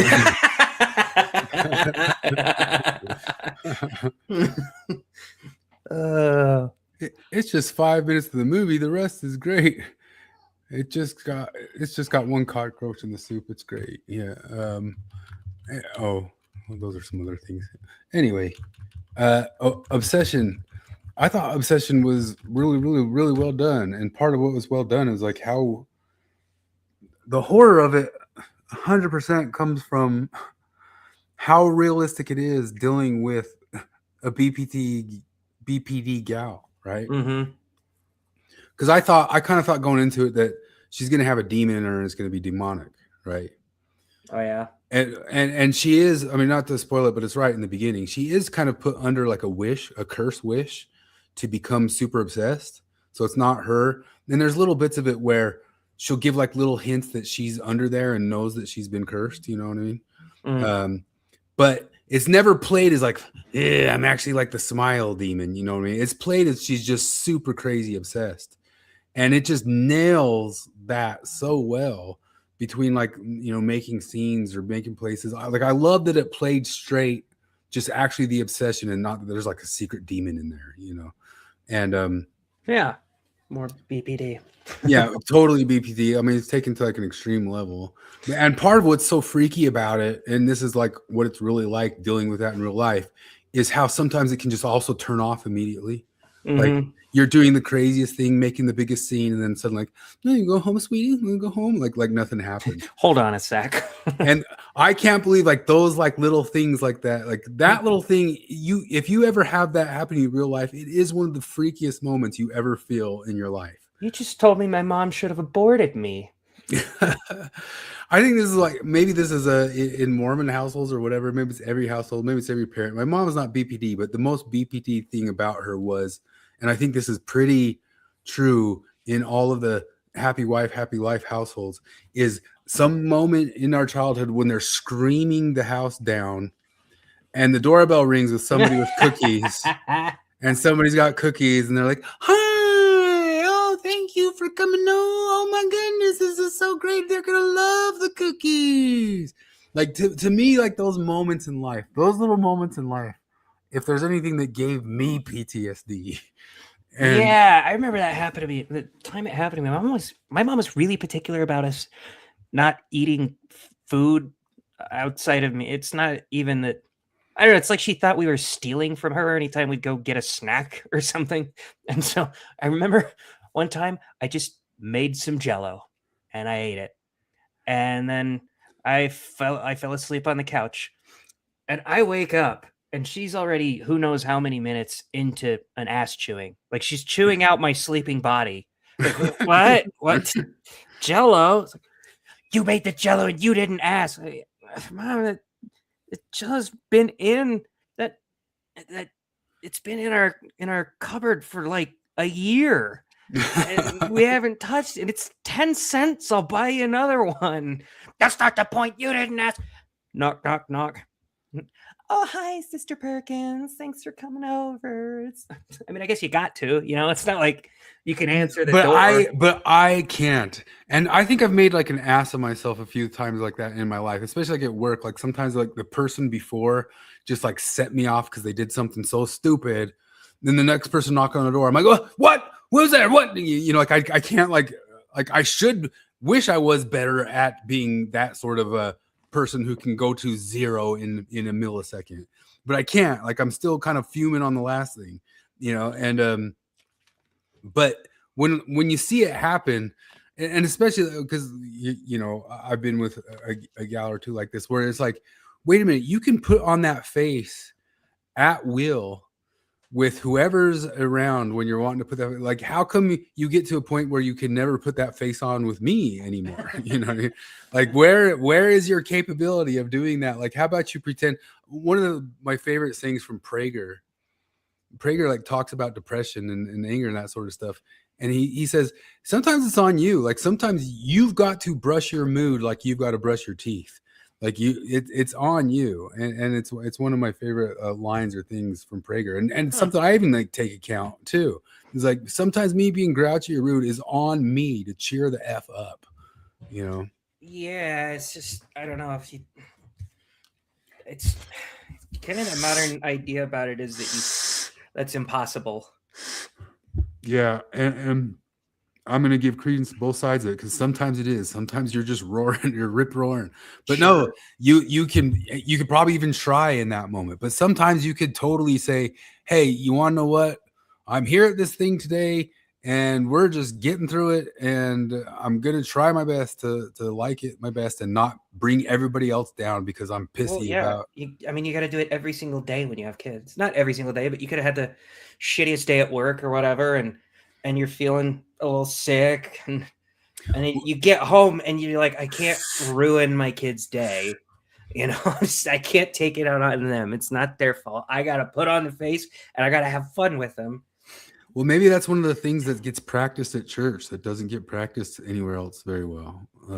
Maybe like in a moment every weekend, you got to go put on your best shiny smiling faces for just practice of being good people to community and putting on good faces up in front of everybody.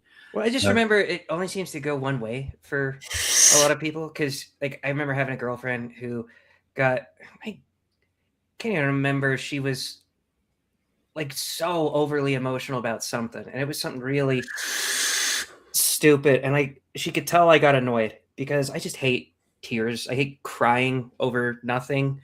If your dad dies, yeah, cry. I'm not going to fault you for that or whatever, but it's spilt milk type shit she's crying over. And I try to keep the straight face and not get annoyed.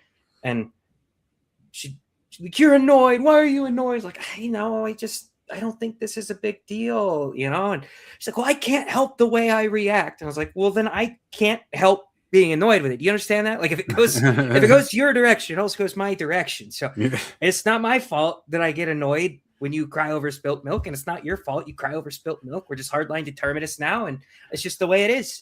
I think that's one of the things that like causes like huge canyons in the happy wife, happy life world, like where there's the disparity between men and women, is that we do have empathy. And in that empathetic sense, we imagine that when they are crying, that it would take for it to make us cry. Yeah. It would take the same amount as feeling that it would take for us to cry. And no, they could just be crying because they wanted another Oreo and they're gone. And and me, it's got to be pretty rough stuff, you know. But this is a funny meme. It's kind of pulling up with a Penelope. I don't know if you remember the old meme of like they were kind of they're kind of good memes of just like the questions your wife asks you. Yeah. Your memory is conveniently spotty. Yeah. I just think it's funny you spent 7 years on her island and your memory's conveniently spotty. Didn't they totally fuck up the Calypso storyline too? Yeah. Yeah, they totally did. Like they made Calypso like a good guy, basically. Yeah, Calypso's basically his therapist. That's why people said that. It's true. He's first off, he's eating the lotus flowers. He resists the lotus flowers in the poem. He is the one who resists the lotus flowers, and the rest of his crew eat them. And then she imprisons him and uses him as a sex slave and all that sorts of stuff, and only lets him go after Zeus insists upon it.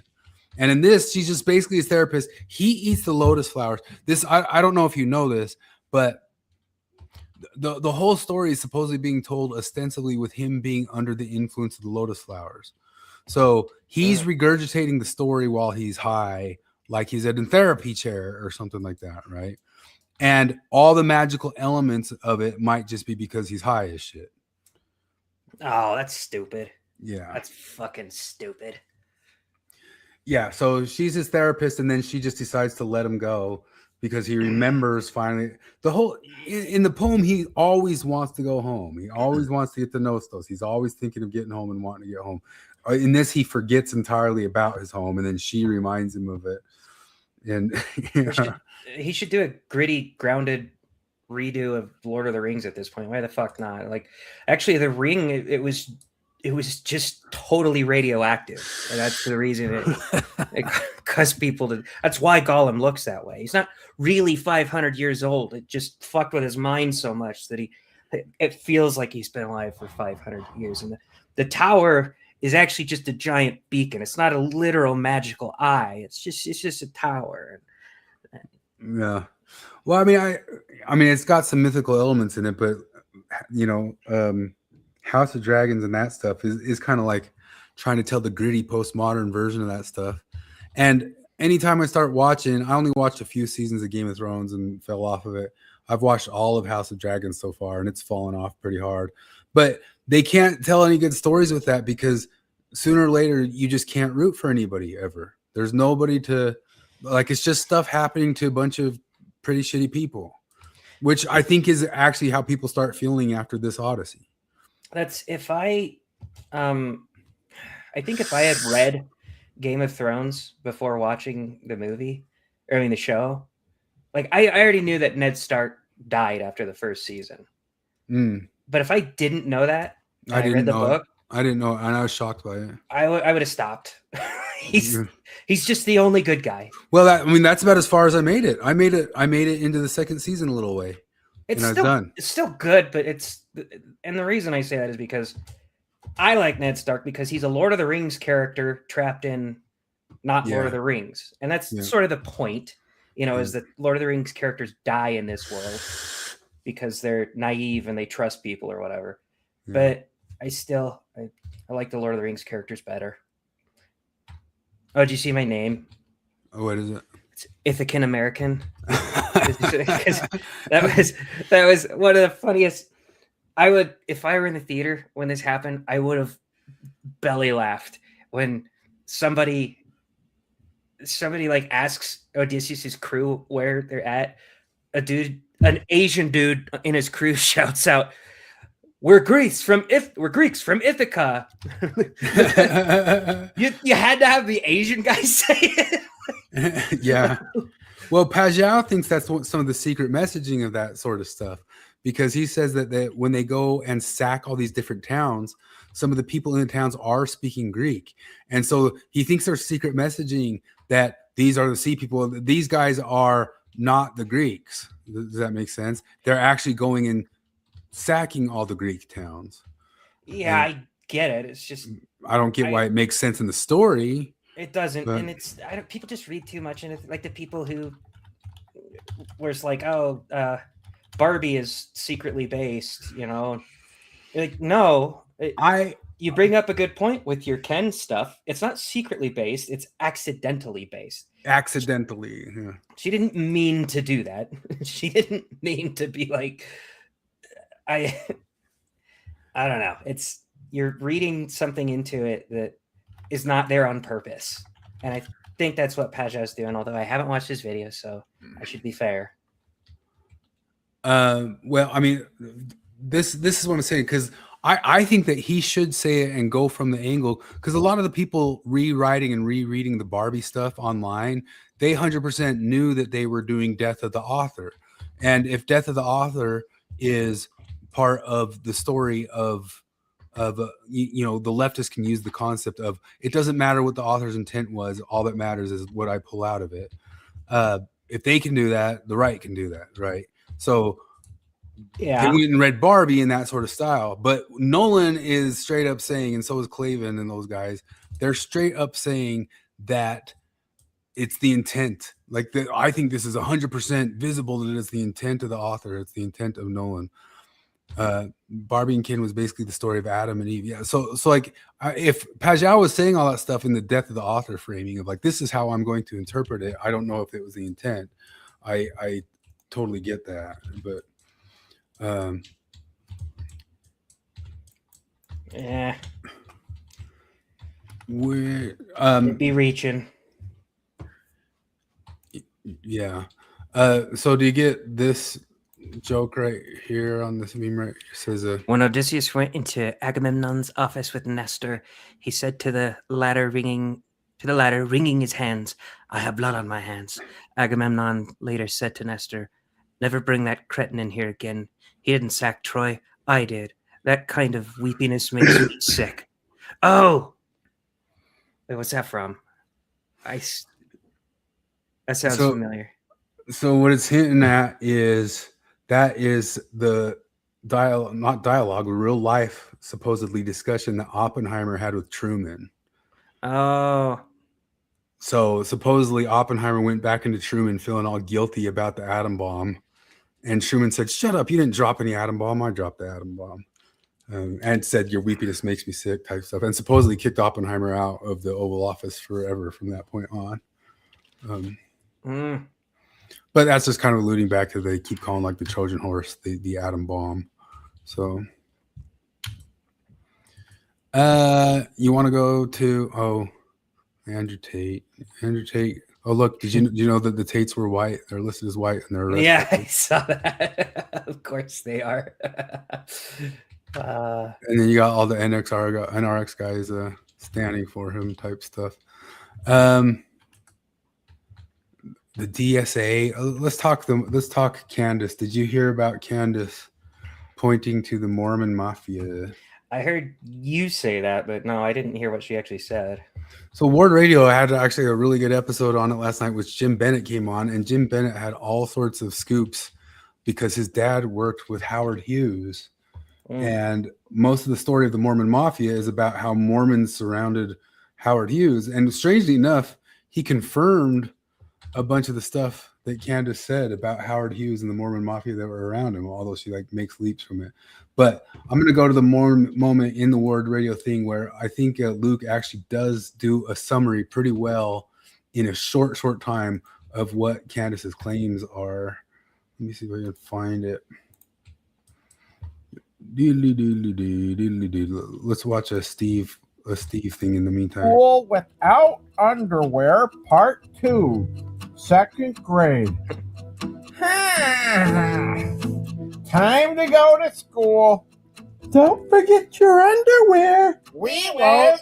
I did not lie. I did not forget my underwear. I chose not to wear them. Good morning, children. Dr. Jones is here for a medical visit. All the girls, please go to Mrs. Fallow's room. Boys, stay here. Now, boys, please strip down to your underwear and form a line. Evie, get in your underwear now. I use pants for underwear.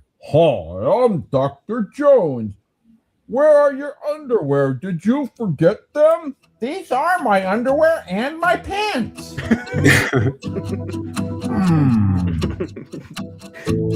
Well, that was embarrassing, but I still continue to wear no underwear to school.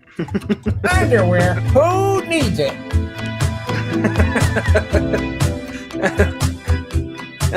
I like the music. And then he keeps going back and forth to the face and that sort of stuff. But let me see here. I don't know when people like Candace are going to realize that like, people are nepotistic, and that's the reason there's a lot of Jews in high-ranking places. Like that's Indians are nepotistic, Jews are nepotistic, Mormons are nepotistic. You know, like that's how it happens.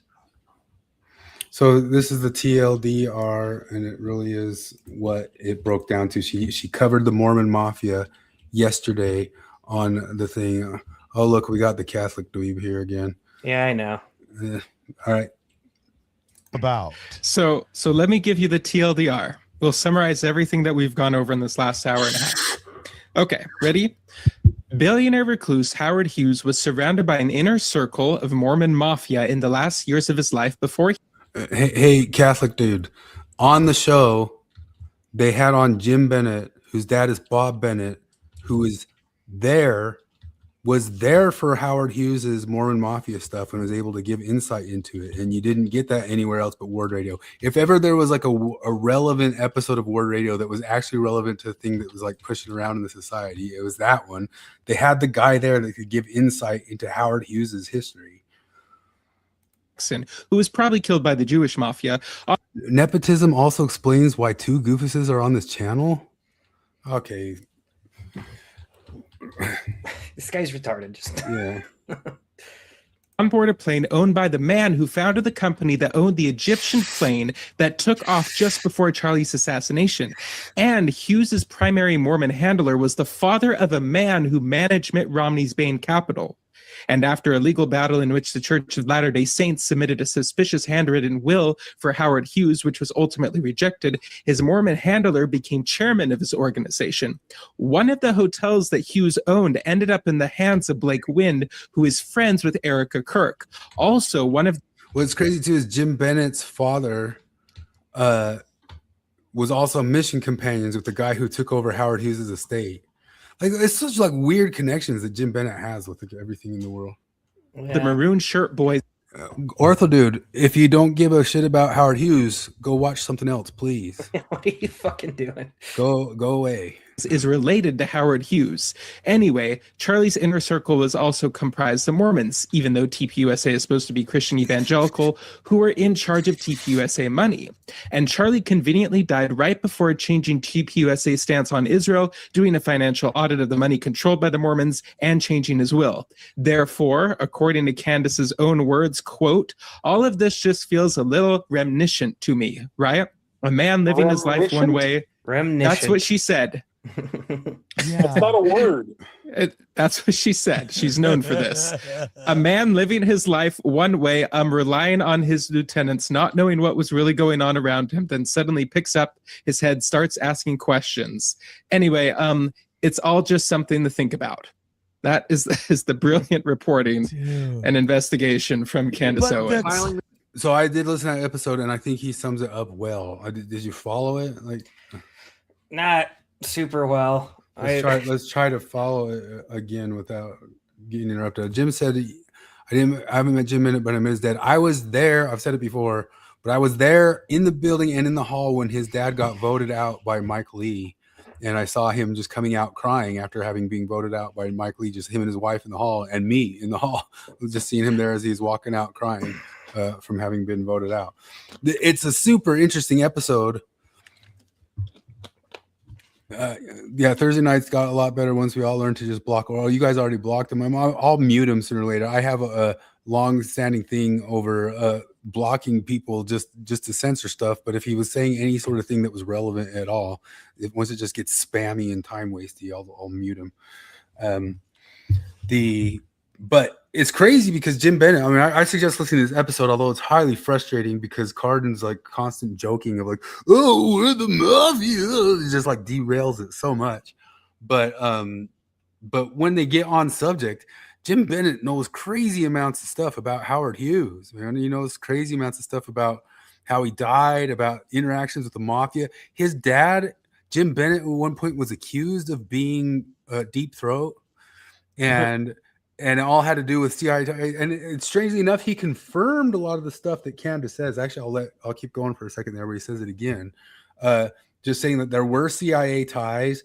And one of the reasons that his company was tied to the CIA is they allowed CIA agents to say that they worked for them when they would go on an overseas mission. Like he said, that was the extent of it. They allow them to use our name as a front. Joy says, I've been saying for years, Carter, the problem is that he says things. Yeah. the supposed like comedy and levity of this one derailed it so many different times because in between it, there was such interesting stuff coming out. There was such really, really interesting stuff coming out from Jim Bennett. let's run it again. Hold on. So this is I listened to her whole thing. This is a good fast overview. This really is the overview. Okay. He's saying it jokingly, but it really is. So let me give you the TLDR. We'll summarize everything that we've gone over in this last hour and a half. Okay, ready? Billionaire recluse Howard Hughes was surrounded by an inner circle of Mormon Mafia in the last. How familiar are you with Howard Hughes? Not really at all. You never watched like The Aviator? No. I highly suggest watching The Aviator. It's a DiCaprio movie. It's about I've heard it's really good. Yeah, it's good. And I mean, he was just a rich dude who went crazy, and he had some ties in with the military. Jim Bennett goes into this crazy thing about how they used him as a front to search for submarines. They use him as a front, like the CIA would use him as like, hey, I'm just this guy out here who's building like boats that want to do mining in the sea, and it's my name Howard Hughes, the rich guy, but they're actually just using him to spy on other things while he was supposedly doing a capitalist venture, which I bet you is the way it happens with billionaires all the time. Like, hey, my capitalist venture over here also just has like a secret submarine searching thing at the bottom of it.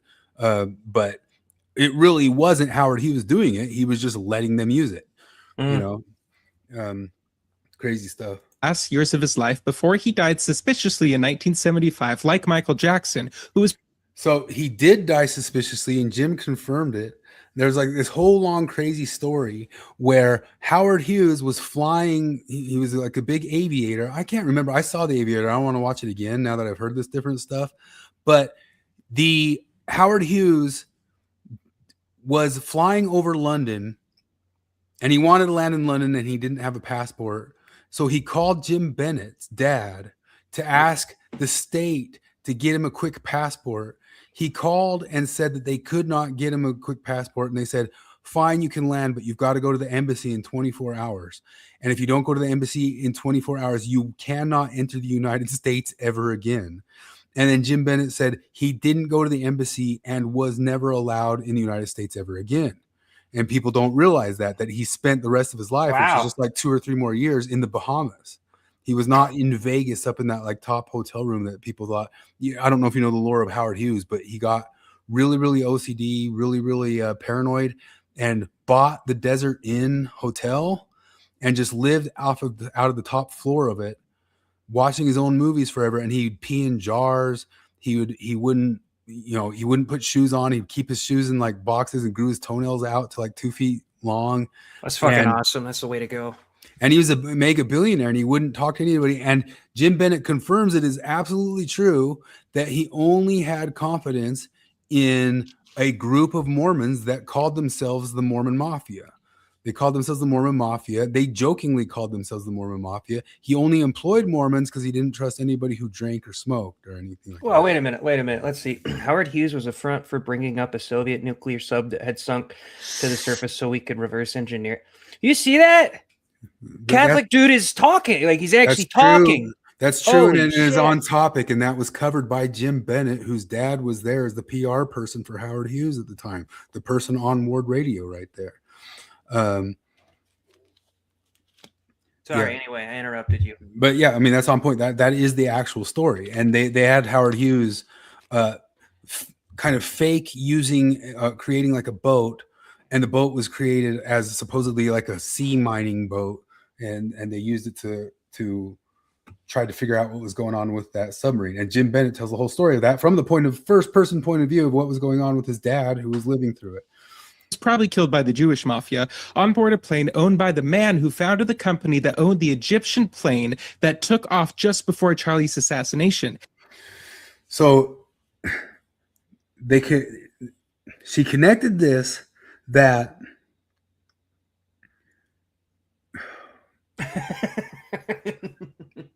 so one of the weird things about the whole thing is like the Mormon Mafia guys, the people who were like his main handlers, they didn't inherit anything of his stuff when he died. It was purchased up by other people, and then the estate was taken over by this guy named Bill Gay, who was Jim Bennett's dad's mission companion. And some guy like that bought and owns the Egyptian plane, not the plane, just he owns the not copyright, the patent the patent and the the type of thing of the plane that those Egyptian planes are. Oh, are you serious? Yes. That's and what a so that connection. ties it in with the Egyptian planes, but there's still no tie into what the Egyptian planes are supposedly doing. Yeah. Oh man. And Hughes's primary Mormon handler was the father of a man who managed Mitt Romney's Bain Capital. And after a legal battle, that's right. It wasn't Jim Bennett's. It wasn't Jim Bennett's. Dad. The gay guy is his dad's dad, and then he, as the driver, grew up into the position that then took over the company because he started as a driver for that sort of company. And Candace missed that guy is now currently a general authority. Well, she could have really tied it into the Mormons. But then there's the tie-in with Mitt Romney that some of these same people ended up working over at Bain Capital. Battle in which the Church of Latter-day Saints submitted a suspicious handwritten will for Howard Hughes, which was ultimately rejected. His Mormon... So that's true. And Jim Bennett goes into the story of that being true, that there was this guy who worked at a gas station who claims that Howard Hughes wrote some will to him, and the will gave him 1/16 of Howard Hughes' estate because he met Howard Hughes once on hitchhiking on the road. And that same will said that the Mormon church also gets 1/16 of it. Not the Mormon Mafia guys, the Mormon church. And they really did contest it in court for a long time, saying that they were owed a part of it because of that fake will that was written. And one of the only ways that they found out or realized that it was a forged will is that the will mentioned the spruce goose. And everybody knows, if you look at it, that Howard Hughes himself hated the term the spruce goose. That was a name that they gave that thing that the media gave to it. They should have got Mark Hoffman on the job, man. Yeah, for sure. Jim also goes into that he knew some of the people that were attacked in the Mark Hoffman case because Jim Bennett's dads were friends with the people who were bombed. It's so Jim Bennett's so strangely connected. Jim Bennett's also the guy who can tell you that he was aware of Zimmerman, the guy who pulled his pants down after Charlie Kirk was shot, and that they'd been familiar with him for years because he'd show up at every single kind of Republican rally and act a fool at them just the same. He'd act up like that at any old Republican rally for 20 years. Yeah. Handler became chairman of his organization. One of the hotels that Hughes owned ended up in the hands of Blake Wind, who is friends with Erica Kirk. Also, one of the maroon shirt boys is related to Howard. So that's such a jump. That's the Candace jump because the Winds aren't Mormon and have nothing Steve Wynn and the. But he was friends with Erica Kirk. They're friends with Erica Kirk in Vegas or something like that. They know him, but that's just other people who purchased the casino that Howard Hughes once owned, and Howard Hughes had the Mormon Mafia that were his confidants. Jesus. Hughes. Anyway, Charlie's inner circle was also comprised of Mormons, even though TPUSA is supposed to be Christian evangelical, who were in charge of TPUSA money. And Charlie conveniently died right before changing TPUSA's stance on Israel, doing a financial audit of the money controlled by the Mormons, and changing his will. Therefore, according to Candace's own words, quote, all of this just feels a little reminiscent to me, right? A man living his life one way. That's what she said. Yeah. It's not a word. That's what she said. She's known for this. A man living his life one way, relying on his lieutenants, not knowing what was really going on around him, then suddenly picks up his head, starts asking questions. Anyway, it's all just something to think about.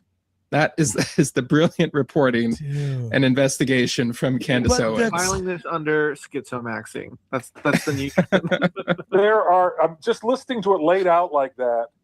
There are enough things in that are true. Exactly.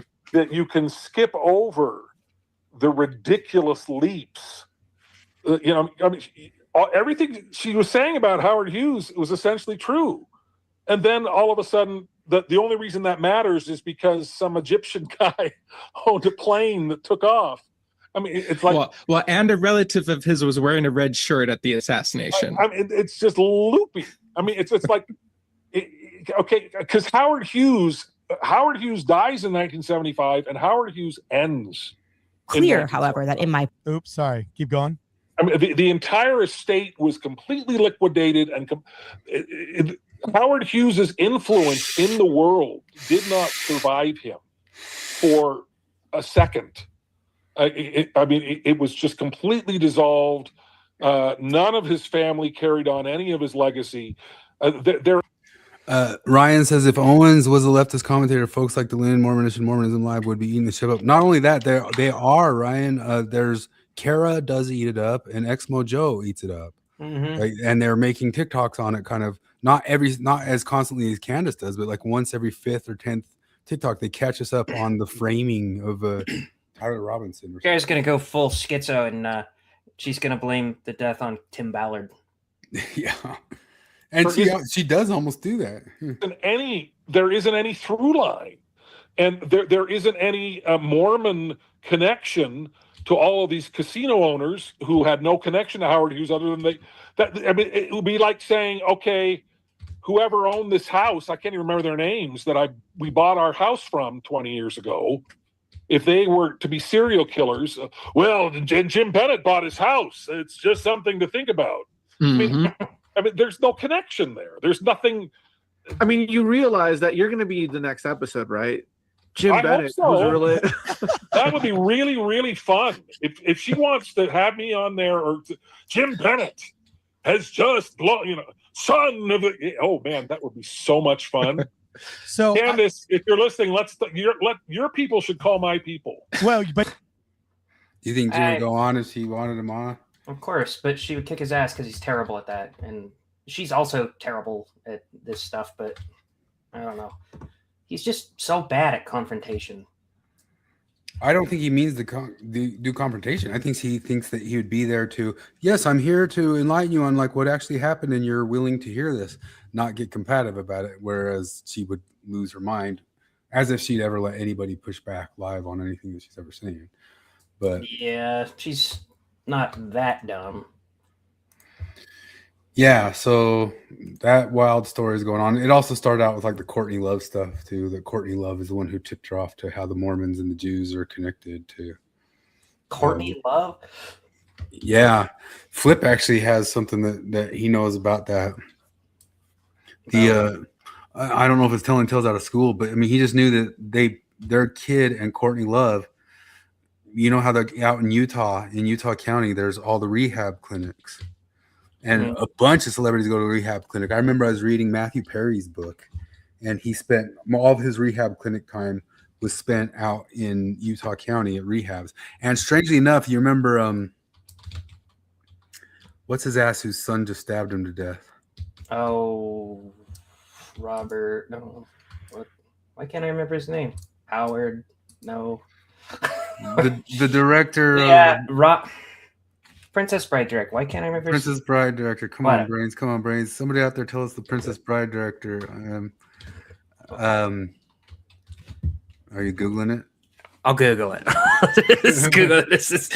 Why? Anyway, if you remember, he and his son made a Princess movie Bride together. director.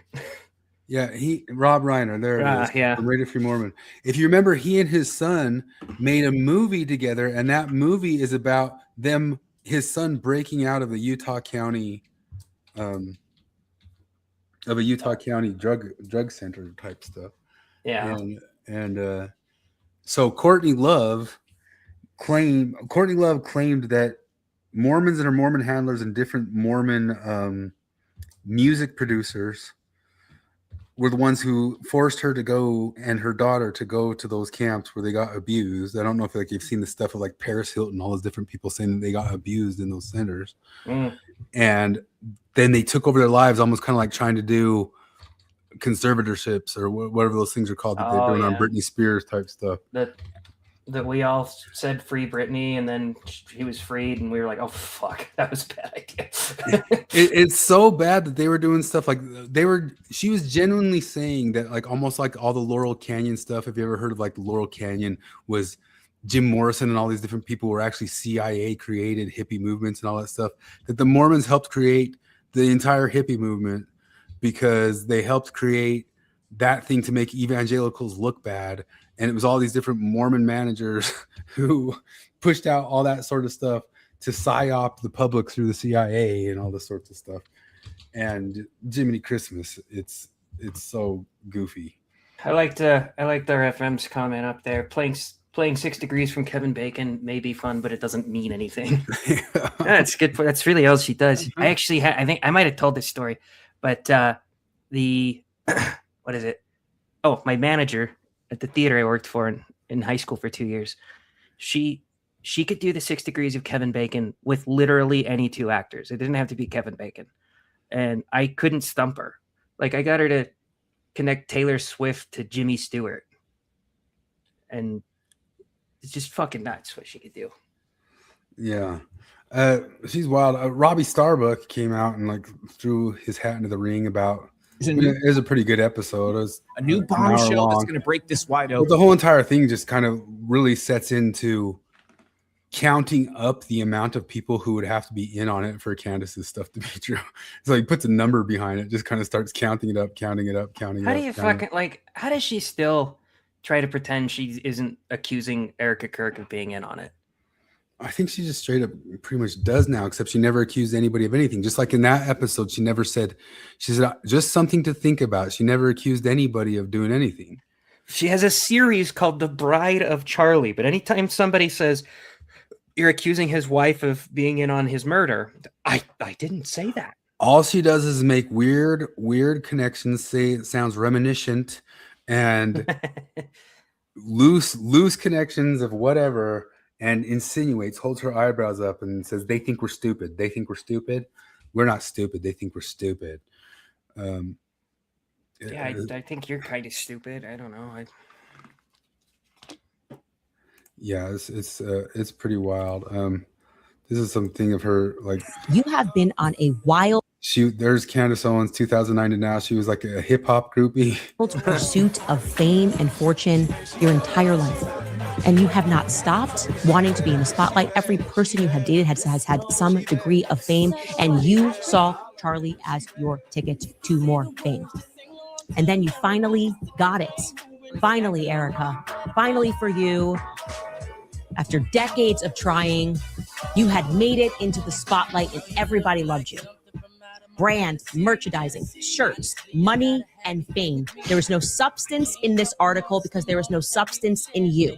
Ladies and gentlemen, may I have your attention, please? Because today is obviously a day of celebration. Yes, in case you missed it, we officially have become the #1 podcast in the world. Yeah. She just described herself and pinned it on. I do like Erica Kirk is weird, and she does seem very like fake, right? Like her, I forgive that man. I'm like, you're putting on a show. But this is just like Jim Bennett said there, that when she goes through like the history of the Mormon Mafia and Howard Hughes and that sort of stuff, that there's truth in it, and then he ties it in. If you listen to the first like hour or 30 minutes of Jim Bennett talking, you'll notice that he confirms almost all the things she says at first until she starts making jumps. But that's something that's been weird about her, because like I listened to almost all of her episodes. I only gave it up about 3 weeks ago or something like that. I can't keep up with this anymore. I'm just tired of it. But in the process of listening to her, she would expose or uncover all these different people's, kind of like we were talking about Caleb Hammer's audit type stuff. She would uncover them having weird relationships with weird PR firms, with weird advertisement things, with weird, and all that stuff is real. It's like this guy who so-and-so works around him actually works with this weird church, and this weird church pushes this weird stuff, kind of like what's that Family Gemstone or whatever on HBO? Oh, The Righteous Gemstones. Yeah. So in the process of her loose connections that are full of shit, she does point to that they have weird money shit going on all the way through all that stuff. Like every single one of them, it's kind of like trying to make the quartering look like he was the person who killed Charlie Kirk, but in the process you expose all of his absolute bullshit grift products, right? Yeah. Well, you're gonna find weird shit. And so it's true, like in the middle of it, you'd hear all this stuff of like real bullshit grift products that she was exposing from other people. So it wasn't like a zero to listen to it, but just the way she would try to connect it and make it like back her theory of whatever's going on was just ridiculous. I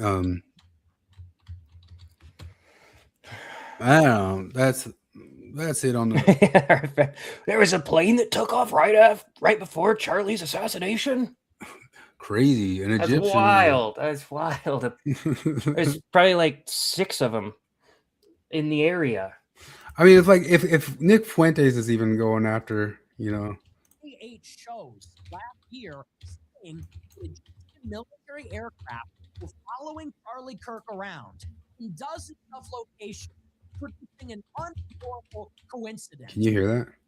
Yeah, it's Some citizen quiet. journalist bought the same flight tracking data that Candace Owens used, and he determined she simply misread the data. And that in almost every single case where Candace Owens said a military Egyptian aircraft was at the same airport as Charlie Kirk's plane, not only was that plane not where she said it was on another continent. But was there ever a correction?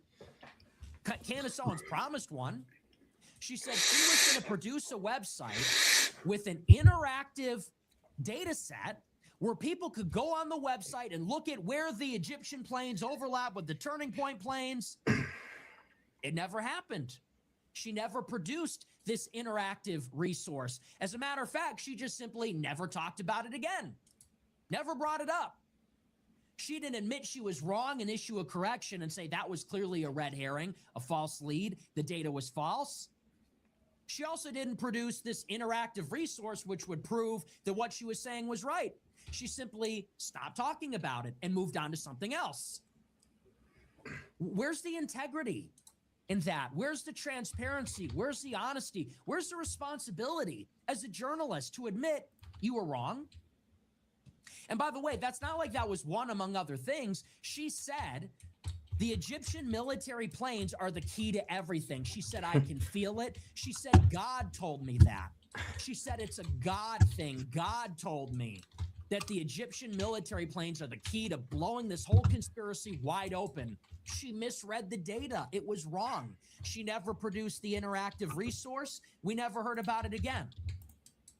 So they went on to the next thing, this 30-06 bullet kit. That's the thing they hung their hat on. They said it's impossible for a 30-06 round. What's that? It's just it's like a conspiracy gish gallop. All she does is like she'll throw so much shit. She'll make so many promises so that like you forget the promises from 3 weeks ago. The receipts that she promised. Like suddenly we're into Mormon Mafia. And you're like, hang on a sec. Wait, wasn't she going to show us about the Egyptian plane? I forgot about the Egyptian plane. Yeah. If you got it just doesn't even go back to it ever. When you got Nick Fuentes over here telling you, I don't think Israel did this. It's so outrageous. Yeah. To go through somebody like that and not have an exit wound and not exit the body. They said that's absolutely impossible. It could simply never happen. They hung their hat on this one. And it turns out they recovered the bullet fragments. That's exactly the type of bullet it was. Coming from the rifle belonging to Tyler Robinson, which they found in the field, which he discarded, which he talked about over text with his lover, which they pulled from the phone using Celebrite. Did that stop them? No, they went on to something else. They said, well, why did they repave the area where Charlie Kirk was killed? I know. It's because the chemical compound used in the explosives hidden in Charlie Kirk's lav mic would have binded with the rain chemically and then been impossible to cover up. So the reason that they paved over a bloody crime scene where somebody was murdered was not because they basically knew that he was shot from over there. So why do they need to keep all this blood-soaked soil in the middle of a university campus when people are going to classes? They said, well, there's only one reason why they would pave over it. It's to conceal the explosive that was used. Okay, well, we found the bullet. No explosive, it was a bullet. She said Tyler Robinson was never on campus. We have security camera footage of him 5 times.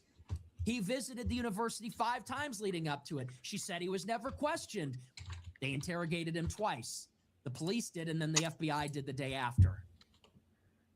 Around and around it goes, but it's always just why is there security camera footage? Body doubles, decoys.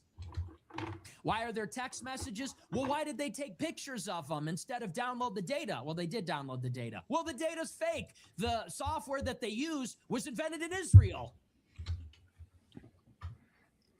Look at the bullet fragments. That's a Full Metal Jacket. That could not have been the bullet. Actually, it's a soft point. Well, that just bolsters my theory.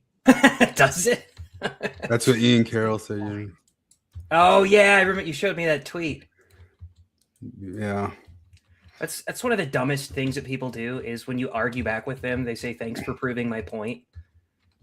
Yeah, it's just infinite.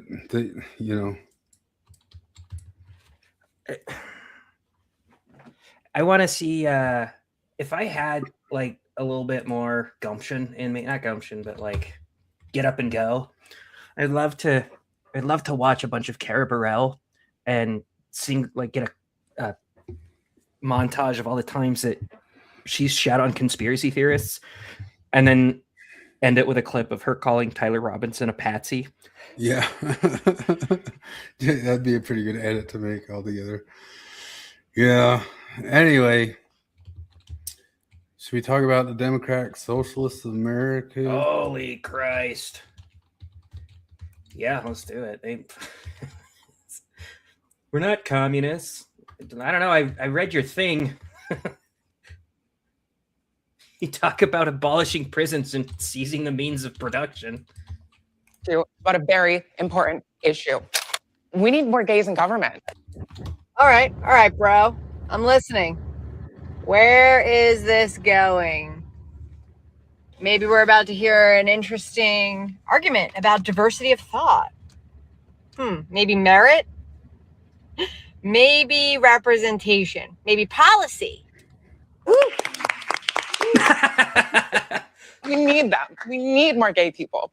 And no, not for any admirable reason, like wanting equality or representation, or maybe to do something about the furthering wealth divide. No, none of that. The reason we need more gay people is because everyone is chopped. No. What? Everyone is chopped. That wasn't Musk's kid, was it? That was Musk's kid. And that was a Democrat Socialist of America presentation. Raise your fucking kids, Elon. Okay?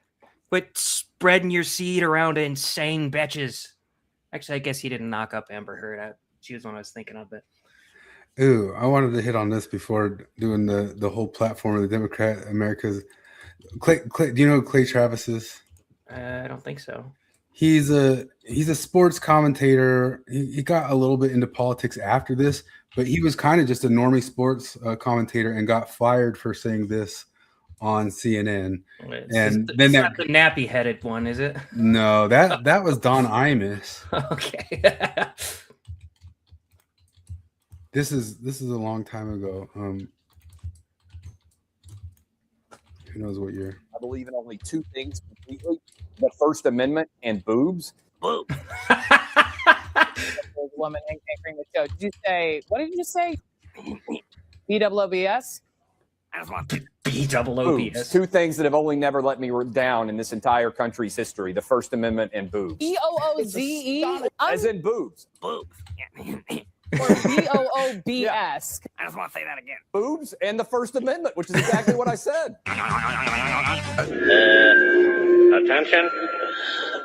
Attention.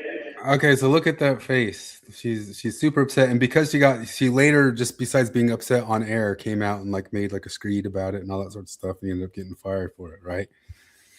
Well, her name is Brooke Baldwin. And Brooke Baldwin has created a Substack where she talks about her OnlyFans and sexcapades. I guess boobs didn't let her down either. Okay. Her work and her mission include banging 4 men in a month, one of whom, from her piece, her written piece, one of whom says he flew in just to take her to dinner and spends his days working to save democracy, one congressional district at a time. Come on. Yeah, she doesn't say who it is. Where's Smug again today? Outrageous. Perfect setup. Just kidding. Man 2, one used to run a country. Man 3, one is just hot. Man 4, not described at all, that's tough for that guy. She says some of the men now subscribe to her newsletter. Hi, fellas. So they're all reading about each other and Brooke Baldwin's journey of awakening. I mean, the self-help talk, the journeys of awakening, I see you, her gratitude, the music, like the weird spa music from like, I don't know, India, the overly therapized talk in there. You know, you can tell she spent a lot of years in therapy, the no makeup, you know, my work and my mission. It was like, okay. Yeah. The one who threw the great big giant fit about him saying that he likes boobs. Okay. Her work and her is now I don't know, a Natasha Helfer what a fucking blogger. Yeah. Well, it's just imagine, even if it's just an off-color joke, like even if it was actually offensive, imagine wanting to get a guy fired over that. Yeah. Like, I don't know, but dude sitting next to me, I remember when I was sitting next to him when I got the Charlie Kirk died text, and I was like, holy shit, Charlie Kirk was shot in the neck. And he's like, well, can't say I'm bothered about that. And I was like, dude, you're a dick. he just got killed. And he kind of was like, yeah, he had kids, you know, you're right. But even if he doubled down on it, I don't want him to get fired. I want him to get fired because he's lazy and worthless. It says he didn't ultimately get fired. I just Googled it, but he did get in trouble and like a great big statement. But she called for his firing. What a dumb bitch. Yeah. That's probably some ladder climbing shit right there. Well, no, he wasn't. Whatever. Yeah. The Democrat Socialists of America. I listened to like a read through of the whole entire thing, which James Lindsay did. It took 2 hours. But Brad Palumbo here pulled out some of the highlights of it. If you want to read them, this is the real actual platform. It's in the it's got like all these pictures with it. It's got like these kitties pictures all over it. All right. I just read through the DSA's new platform. It's the most utopian, dystopian, batshit insane thing I've ever read. It includes 1, no more bills for anyone. Start out retarded there. 2, government-run food, housing, medicine, transportation, nationalizing all other large corporations and essential industries. It's worked out really fucking well for Venezuela. But that's America's fault. The drafting of a new constitution. Oh, Christ. Defunding the Department of War. Slavery reparations. That's the least shitty one so far, honestly. Like, I don't agree with it, but... unlimited free abortion and gender-affirming care for all minors.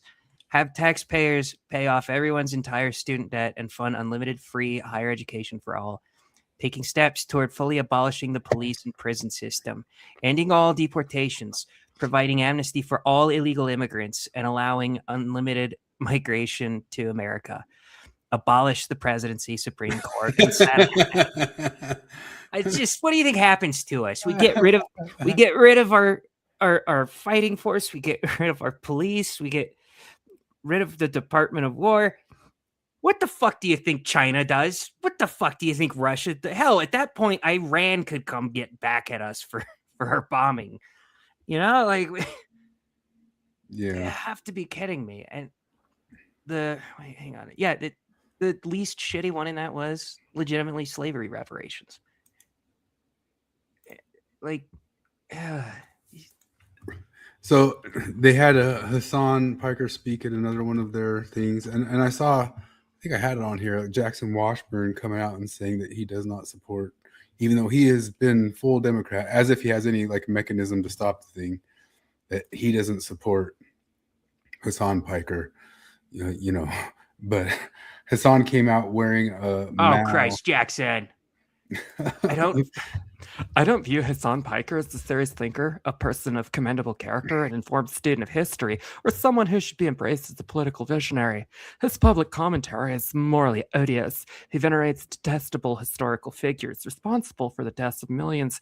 He rhetorically legitimizes acts of genocidal terrorism, framed as revolution, etc.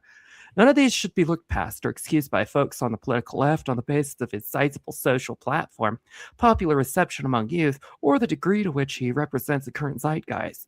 Piker and those who espouse similar political, moral, and historical views are, among other disconnects, why I don't identify as a leftist. You're a leftist, okay, buddy? I've read your dumb gay shit and have major qualms with DSA. energy, new faces, the populist ideas aren't enough to overcome that kind of brand radioactivity, Piker.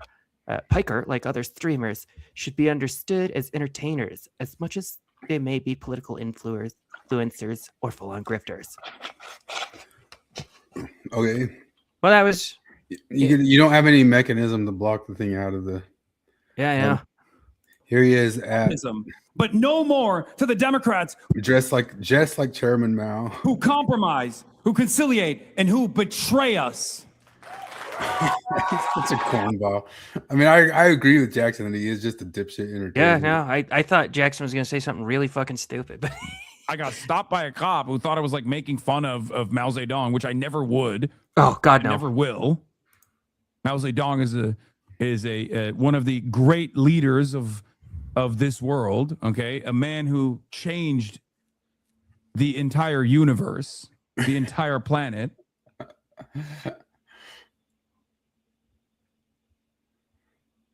Okay, for real, yes. He's so dumb. Well, he did change the planet. Like he definitely left his mark. The little red book. The little red book. There he is in China getting excited about being gifted a little red book. Some may say more important than the Bible. Some may, especially over here. Yep. More important than the Bible. I know. James Lindsay gave a background on the little red book and the way they'd use it and the way they'd memorize it and the way they'd beat each other if they didn't regurgitate it well or right, or even if like they messed up words type stuff. Not a religion at all or anything, but tends to be like China has Mormon influence too. I'm just saying the little red book, little white missionary book. It's just saying. We got it to flame. We'll fix me a Charlie Court.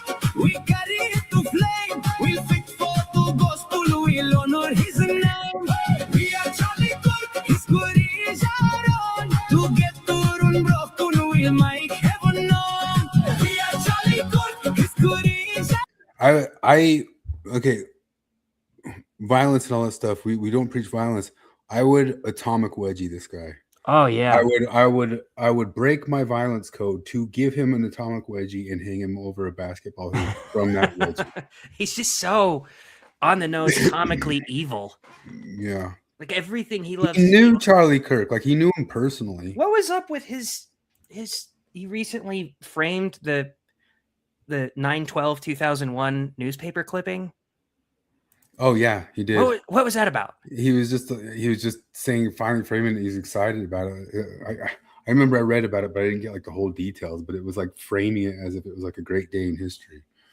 Yeah, and this is anything like Mom Donnie had him there at his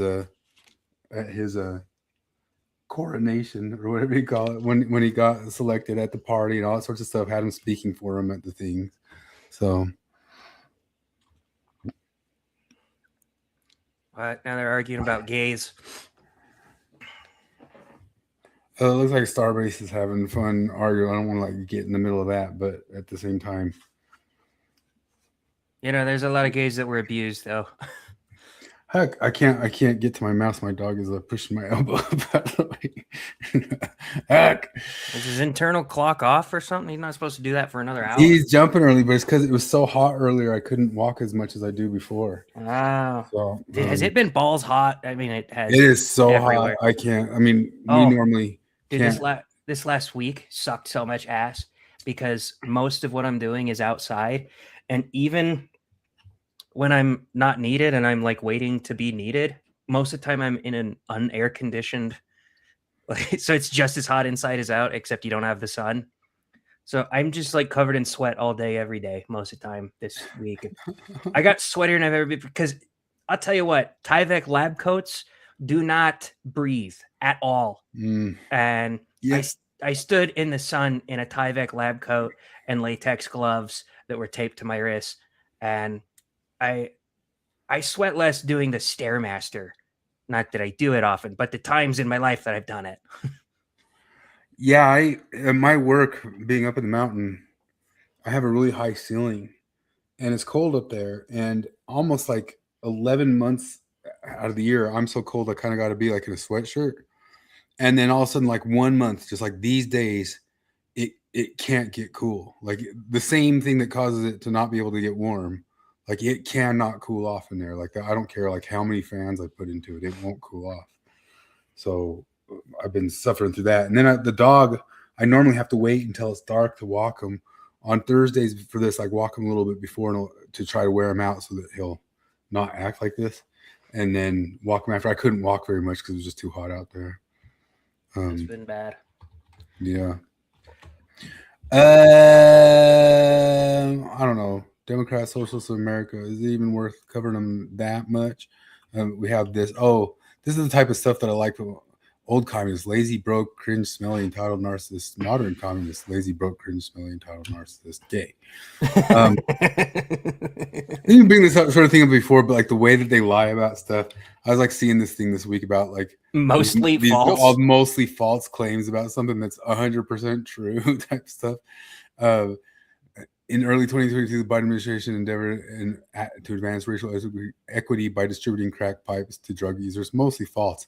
They did do that, but they had a better intention than that. Like that's literally what the stuff does down there. Yeah, so it's not false. It's true. You can add the context of they weren't trying to give crack to people. They were trying to let them as safely as possible do crack. We all understand why.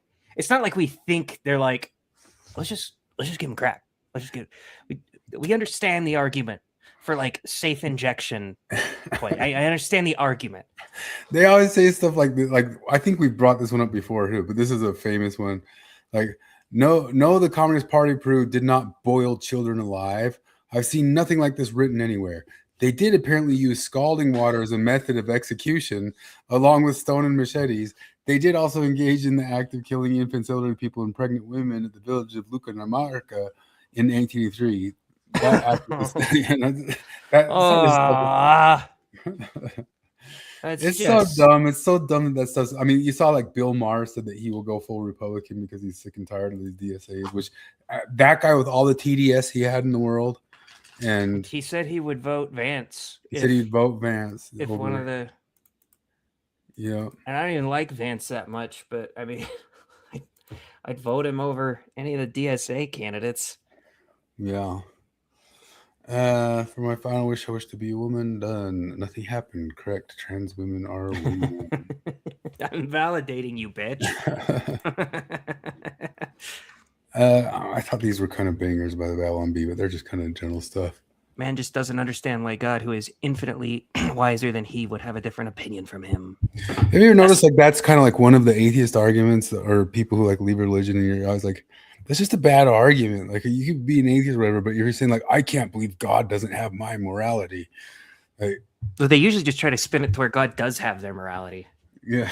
They remember all the parts where Jesus said, be nice, but they never seem to remember that time that he killed a fucking fig tree for not being productive. One of the reasons I love like the Greeks and I love Greek mythology, and I even loved it when I was younger, is I love the whole concept of like, who's walking around expecting those gods to be perfect? Like, no, those gods were jealous, angry, pissed off people. And you just kind of imagine these people who like want to walk up and shame God, walking up to Zeus and shaming Zeus. Like, Zeus, how did you rape your daughter? How could you do that? I could never believe in you. And Zeus just being like, zip. I want to see the alternate reality where Christopher Hitchens was born in ancient Greece. And he tries, and the gods are real, but he's trying Poseidon is cruel. They're like, yeah, sometimes, yeah. That would be a good movie, man. A movie of Christopher Hitchens in Greece. Only the gods are real, trying to deal with like super angry, pissed off, jealous, wild Greek gods. And well, it's just, and none of his arguments would work because most of his arguments are like emotional, like God is evil because God does this, and Zeus, he did a cruel thing. And they're like, oh yeah, that was cruel as shit. Anyway, I'm gonna go worship him real quick. I don't know what the fuck you're on about. Like, are you coming?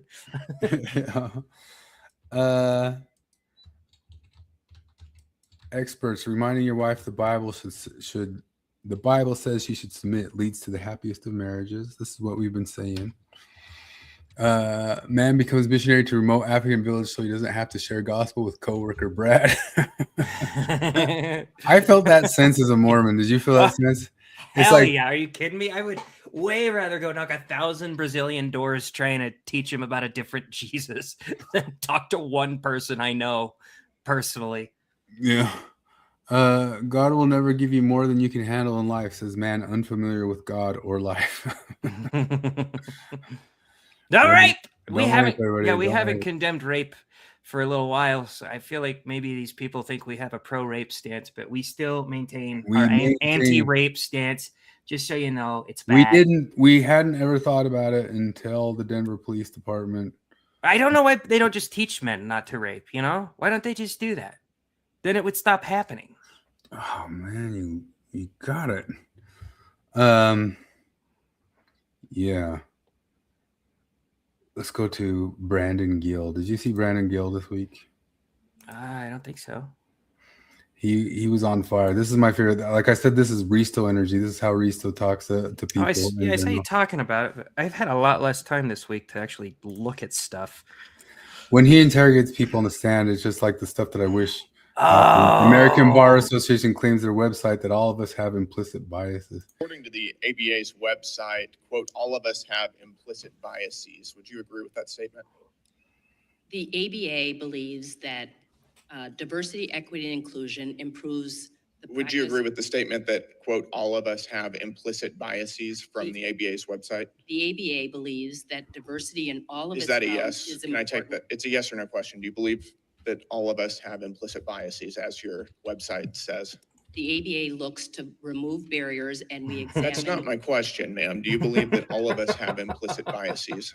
I've expressed what the ABA is doing. That is the ABA's position, as expressed by their website. Against which groups do you have implicit biases? The ABA believes that it's important to always. Are you going to filibuster? Because it doesn't make you sound very good. I'm going to ask you again, against which groups do you have implicit biases? It's important to always examine everyone's point of view and where they may need to consider. It is. What about your point of view? I am here as the president of the American Bar Association. And I'm asking you what your implicit biases are. The ABA is an entity. Have you reflected on your implicit biases? I think about how I operate What are they? the world constantly. Would you like to explain to us what they are? I am here speaking on behalf of the ABA and the ABA. This one's good. Catholic dude says I have explicit bias. Based. He said you two goofuses need to have me on to bash Mormonism. We tried to last week. You didn't come on. Is it important to be polite? Oh, this one was great. Is it important to be polite? Yes, sir. It's also interesting because the same mass action toolkit that your organization has been promoting references politeness as a defining characteristic of white supremacy culture. Ma'am, are you a white supremacist? No, sir. You're not. Can you help me square why your organization says that being polite is part of being a white supremacist? I'm not exactly familiar with that passage of the Mass Action Toolkit, which is I can show you the one that we passage. It's right developed. here. I don't, pardon me? I said I just read you the passage from it. Is it important to be polite? Excuse me, sir? Is it important to be polite? Is that repeating? Yeah, it is. It's also Yeah. interesting because Yeah, one more that was good this week. He was on fire this week. Mickey Mouse racist. Not racist. It's not racist. According to the Smithsonian Institute, one of your exhibits referenced Mickey Mouse as representing, quote, vestiges of long-standing traditions of blackface minstrelsy. Historical trajectory of the origins of Mickey Mouse tied directly So Mickey Mouse to- is rooted in racism. Is that your No, testimony? sir, it's rooted in minstrelly. Minstrelsy, Which is you don't think racist. Blackface minstrelsy is racist. It had certain unobvious racial overtones that have been well documented. Do you and think are that that's regrettable. problematic that Mickey Mouse also has those racial overtones? It's not for me to determine what's problematic, it's determined to me what's accurate. Is that right? Is Mickey Mouse racist? Yeah, that's it. I mean, just like when you start reading the stuff to him and make him have to answer for it, it's always so ridiculous. I mean, he's got 1,000 of those videos now. Oh, I'm I just know. reading back to them the shit that they wrote when they have to answer to it in a serious place. I almost feel like it's just a group of people punking each other at this point. Like, yeah, like I don't know. The people at the Smithsonian are like, at some point, this is going to get brought up in Congress, and let's just put in something stupid there. And as soon as he asks, well, you said being polite is about is a white supremacist hallmark. And she's just like, oh, you motherfuckers, you got me so good. Oh, you bastards. It's hilarious how comically bad they are, because like an actual critical theorist could just throw out some bullshit word salad to try to explain it. It wouldn't make any sense, and he could probably take them apart too, but these people are so bad at it.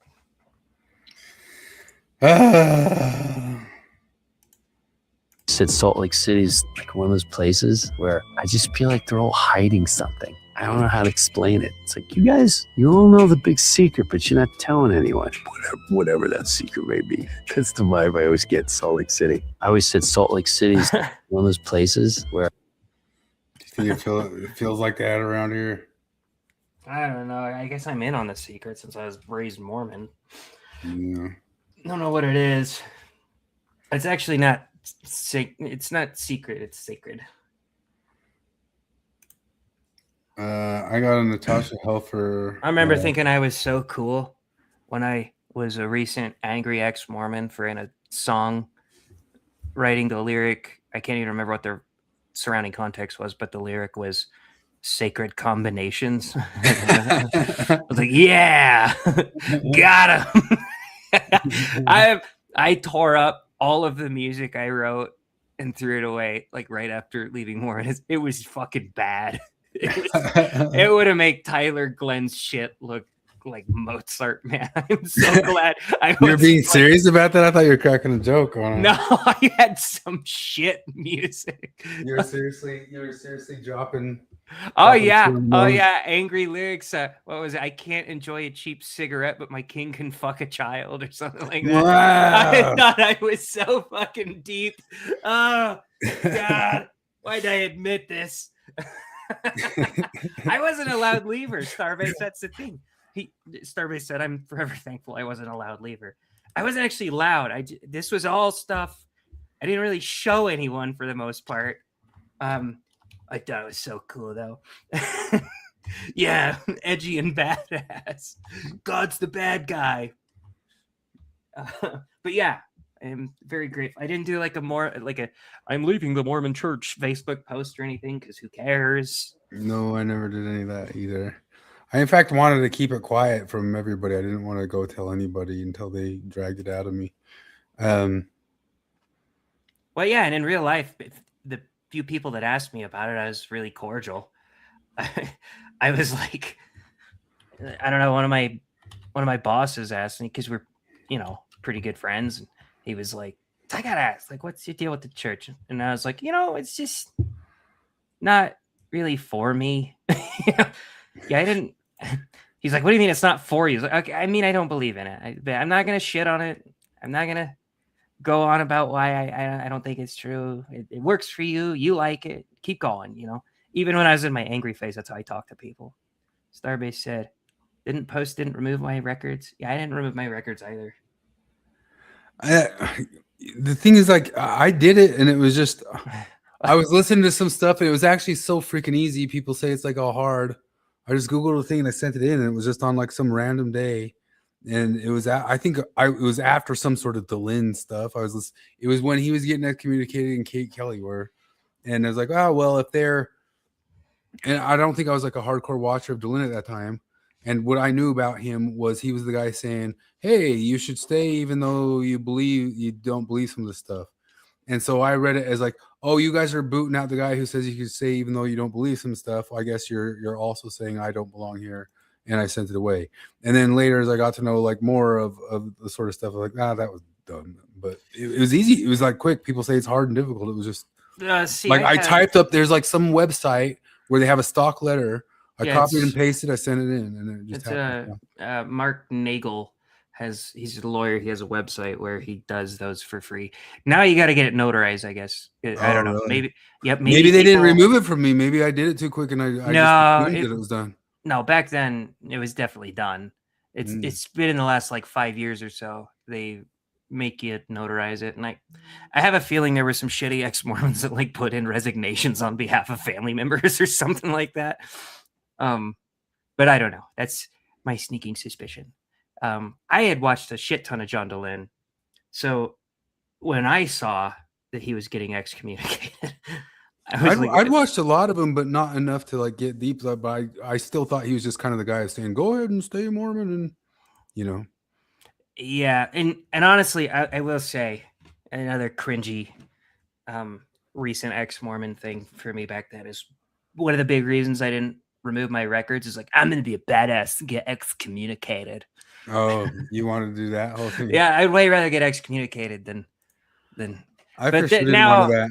Now I'm just like whatever. I was going through a thing at the time too. If you remember my origin story, that I had been trying to date on and off for a long time an LDS girl and trying to make it work and it's one of the reasons I even reconciled a whole lot with the Mormon church instead of being angry and all that stuff, because I was trying to make it work with this girl that I really liked. And at the time that I did that, it was at one of the more angry off times. So it didn't work. She didn't accept whatever olive branch I was willing to offer. And then the church kicked out Dehlin, and I was mad, and I copy paste the letter and I sent it in. And I was also working in an office where I had a stamp and a envelope and a thing right there. It took me all of 3 minutes, Yeah, it's real quick with the website, and except for now you got to get it notarized, but whatever. Ooh, I don't know. I should look up and see if it was ever if it actually for sure really took. But supposedly, I thought for years.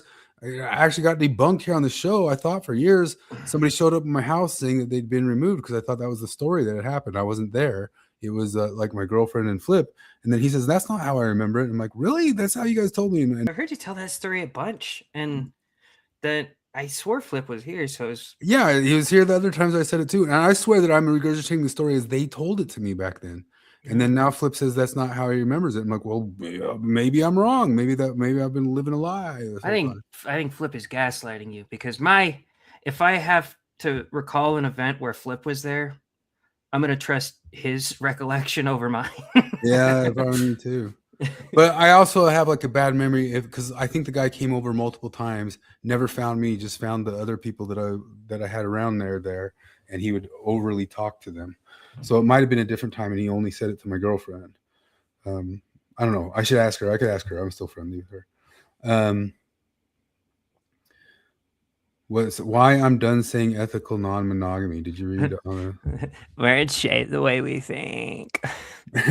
Ethics, honesty, consent, and respect. Okay, essentially, it's just she's done saying ethical non-monogamy because that frames it in a way where non-monogamy is inherently unethical, and so we got to just call it non-monogamy.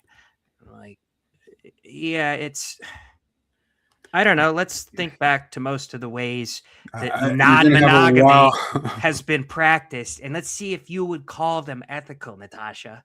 You got a bit of a hill to climb there, yeah, of making people start to think differently about that word, and it's not going to change overnight. And so if people are just walking up going, "I'm non-monogamous," let's just go. They got particular hair colors. They're going to look at you like a weirdo. Let's just go through every relationship that's ever existed, Natasha, and let's think. Just guess what per capita, what percentage of non-monogamous relationships would you say were ethical throughout history, and what percentage of monogamous relationships would you say were ethical?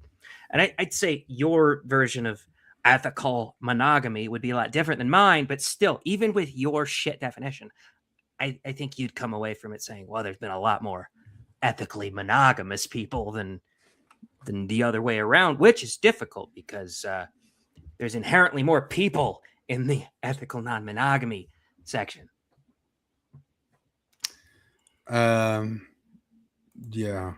What's the deal with all these signs that they always make, like multiple signs? Is that something I'm supposed to go hang in my yard or something like that, or just a way to make your post prettier?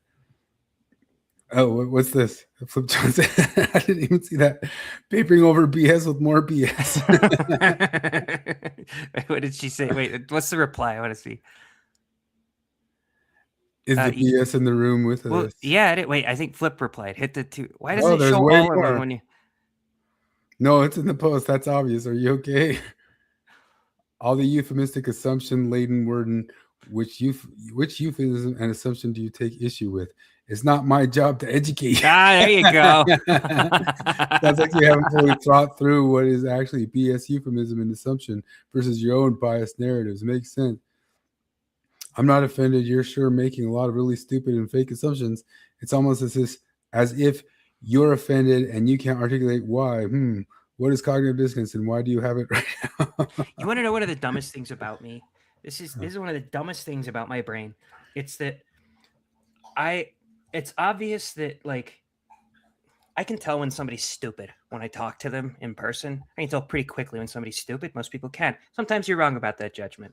Anyway, but obviously, when they're just saying things online, it's harder to tell if they're stupid or not. Sometimes they say really stupid things, but it is harder. And the amount of times I've had an interaction with somebody online several times and thought they seemed like incredibly wrong, but at least not stupid. And then I talk to them in person. It's like, oh, you're fucking stupid. Oh, fuck. It's like I logically, I understand that you can tell better in person than online, but my brain just won't. You have that moment of, oh, you're retarded. Why was I talking to you? You're a fucking idiot. Shit. I bet if I talked to Scott Brown in real life, I'd be like, I'm never going to reply to you again. I'm like, oh my gosh, I was taking the time with this guy. Oh my gosh. I'm dumber than you because I talked to you. Yeah. Why I'm done saying ethical non-monogamy. It's time we rethink language. Have you noticed this? We say monogamy, green check mark. Ethical non-monogamy. Why? Yeah, it was your word, lady. It wasn't us. We were calling it like polygamy, or you guys even started calling it polyamory. Polycules. Ethics and consent aren't a relationship style. They are a requirement for every healthy relationship.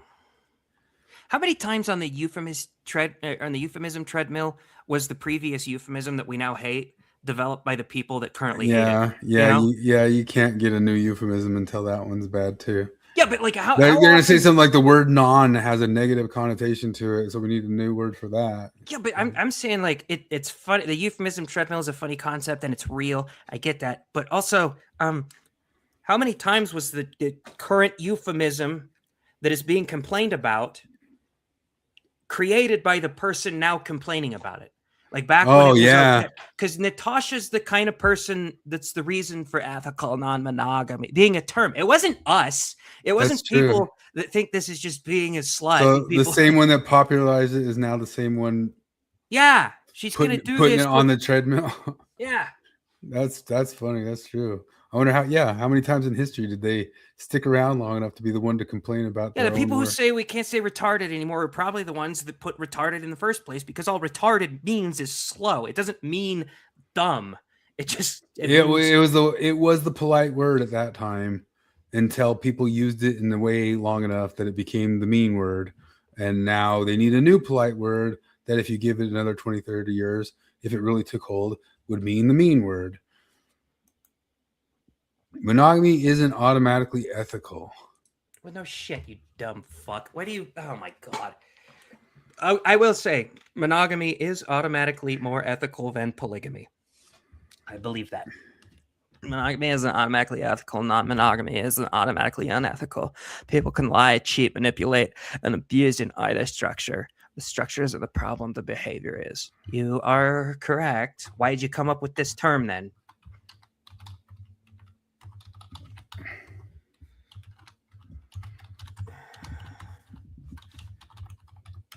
Oh yeah, they're quoting.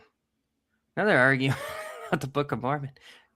Starbase. Yeah, they actually. That's why I say they should take like a week and give us a week off, and they can come on and argue live about the LDS versus whatever. I can't tell it Orthodoxy or Catholic or whatever. I mean, it was Catholicism. Is it Greek Orthodoxy now? Because I made the mistake of we had some. Look at this. So if I like grok monogamy, it says, oh, no, let's put the word ethical into it. Monogamy is a mutual agreement, not a default one that a person can impose. Well, yeah. So monogamy isn't automatically ethical. I mean, if it as soon as it leaves being ethical, is it no longer monogamy and like some sort of different term of being? I mean, being a captor, being captive. Doesn't monogamy assume that both people want that relationship? Mr. Croissant's mad at me for using the Natasha voice.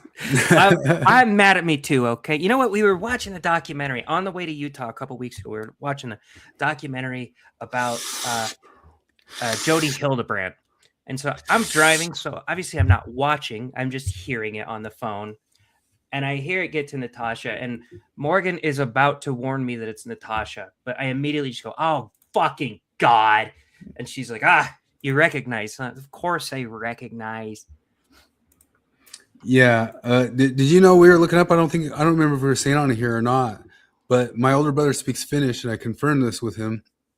I was listening to a linguist, and he was saying that vocal fry is basically part of a Finnish language, and one of the things that you can do to improve your accent in Finnish is increase your vocal fry, and it's kind of just a general suggestion by people trying to get people to speak the Finnish better. Yeah, you showed that I think last week. But did I show it on here, or was that just in some chat in between? You know what? It might have been chat. I don't know, but I fucking hate Finnish people now. Yeah, that would drive me freaking bonkers, man. Sorry, Risto, but the saunas aren't worth the vocal fry. We have the recipes for the saunas, okay? Is there some vocal fry and some deep voices that sounds okay? Like Sean Rowe. Who's that? A country singer. Oh, he's kind of got a little bit of vocal, but he's got a super deep voice. You should listen. He does an awesome cover of what is it, St. Vincent Black Lightning or whatever. I can't remember. Sean SEAN. It's SHAWN, I think. Okay. Let's level the playing field. There are two relationship structures: monogamy and non-monogamy. Well, they're valid. You can't help it. Both are beautiful. Neither needs to audition for morality. Don't they though? Don't they? Wait, don't they? Yeah. Doesn't any structure? All of them isn't the yeah. Any structure that you set up, any idea that you bear before the world, that is an audition for morality. Like, this is what I think should happen. We need to get to the point where I'm like at work and I have to start signing people up for insurances because of their multi-marriage. Oh, crap. Like, is that going to start coming around? I mean, probably. But actually, no, that's the slippery slope fallacy. So never mind. We're actually good. Oh, yeah. That never happens. You're going to have somebody filing taxes jointly with their fucking dog. I'm going to see. Are there movements to make polycules all legal dependent of each other?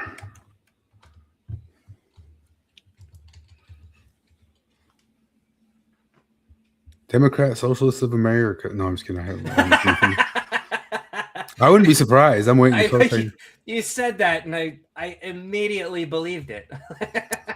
Legal Advocacy Coalition, AUS, is pushing to make polycules able to all declare themselves as legal dependents. How many of people on the board? There have been municipal versions of it. Somerville, Massachusetts have done it. Berkeley and Oakland, California have passed advanced non-discrimination protections covering polyamorous, multi-part, and other diverse family structures in housing, employment, business, and city services. And then that's going to like also change like what can be like requested as welfare benefits too in the world. if Kamala had won, we would be talking about that right now. Yeah. For sure. That would because obviously the woke isn't dead, but the woke suffered a grievous injury when Trump won again. And people kind of were like, okay, yeah, we're a little bit done with this shit. But if it hadn't, it would have been growing, you know? It ain't going away. That is for sure. Where was I? Why I'm done saying ethical non-monogamy. It's time we rethink language. Have you noticed? Oh no, it's back at the beginning. Okay. So like on the same day, It's just a dumb thing where she makes a post and then she has the graphics of the post. Like the graphics say the exact same thing that she put in the caption. Yeah. On the same day, Bill Reel was talking about the dangers of Mormon therapists and that sort of stuff. And I saw like these complaints about it from Michael Zitar here, although he was saying that it's because he's getting it from Spangler, who acts as an active Mormon, whatever, in the therapy world. But I mean, if I was court ordered to make my kid go to therapy for a couple months, and the only thing I knew about option A was that she was Mormon and option B was that she was ex-Mormon, I wouldn't even think twice. I'm choosing the Mormon. Yeah, well, that's the thing. I mean, he's pulling up Jody Hildebrandt, which would I choose Hildebrandt or Helfer first? I would choose Helfer if we're going to be enforced decisions, right? Don't make me say it. Don't make me say it. We're in that forced decisions thing. You know how Michael Malice plays that game and he gets pissed if people won't answer? Like, if people try to say the neither thing, it's like, that's not the game. No, that's the hypothetical question thing. Nobody understands the hypothetical question. I'm asking you which of these two options is shittier. I'm not. You're not saying you like either one of them, but one of them is shittier. I'll be like, would you rather eat dog shit or cow shit? And I'm like, neither. Yeah, you got to answer. You got to. Which one's worse? Tell me which one. No, I'd shoot myself. No, you wouldn't. You'd eat dog. Nah, cow. I would eat cow shit before dog. Dog shit is disgusting. But in either case, none of this is ever happening. So just give me your assessment off of your best guess of which one would be slightly more tolerable than the other. Jody Hildebrandt would be at the bottom of my list for dang sure. Who would you vote president, Natasha or Jody Hildebrandt? Those are the only options.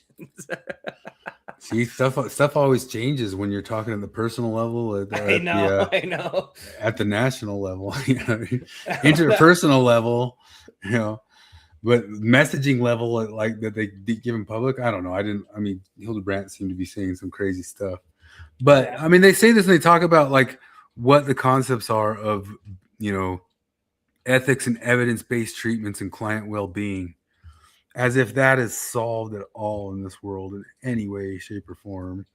I mean, I see so much therapy overreach and politicization of therapy. It's just ridiculous to think that is sorted in any sort of way that's not overtly ideological and political on one end or the other. We were talking about life coaches with Bill Reel. Bill. We were talking about life coaches with Troy in the chat earlier. That's right. Yeah. And it's just like, I used to make fun. I still make fun of life coaches as much as I ever did, but I used to make fun of them more than I made fun of therapists. And now it's splits, Yeah, it's hardly any different. I believe that there are some, I don't think you can almost even sort out. It's like down to the individual level, like exact individual level. And I'm sure at the individual level, there's some good ones, Oh yeah. But I don't think there's any good therapy organization. I don't think there's any sort of textbook out there that proves good therapy. I think that world is especially fraught. I think the only good therapist in the world would be one who's read all the points, all the counterpoints, all the different ideas and all the different things, and then probably sorted something out that's pretty close to what your beliefs are and that sort of stuff. But I do not believe, I haven't seen her in action. I do not believe, I think we said it last week, that Helfer could actually not push her ideology on somebody who, say, wanted to stay in the Mormon church. She also say, I'll help them stay in the Mormon church while making them rethink feminist thoughts and all that sort of stuff. I do not believe that she could meet them where they're at if it were, say, I don't know who, Jasmine Rapley, right? If Jasmine Rapley needed some therapy, could Helver give that therapy without pushing some of her bullshit on to her? I've had a few. Hey, Harambe boys here. What's up, buddy? So Starbase says, first therapist I went to tried to convince me of God with the prime mover argument. It wasn't helpful. Yeah, that's Morgan and I tried to do. We did marriage counseling one time, and it was actually a very bonding experience, very healing for our marriage. And the reason it was is because he sucked so bad that we laughed about it. We hadn't laughed with each other for a couple weeks. We went out of there, and it was that bad, huh? Yeah. So what it was is, and we call this guy Dick because his name was Richard, so we call him Dick. We get in there, and he's asking us what our issues are, like how we met, and like, oh, we met at BYU, Idaho. We were both Mormon. We're not anymore. And he's like, but you guys like believe in God, right? And I was like, I don't know. And Morgan was like, no, I don't. And he was like, so you believe in God, so obviously you need to have God at the center of everything. And we're like, what the? Did you not fucking listen to what we said? And then, like, Morgan started crying because women cry in therapy, and he immediately was like, well, we just gotta see what kind of chemicals we can get you, because maybe sometimes you have a chemical imbalance, and we can give you some chemicals. Like, he actually said chemicals. If I ran an ad campaign against Big Pharma, my villain would use the phrases that he did.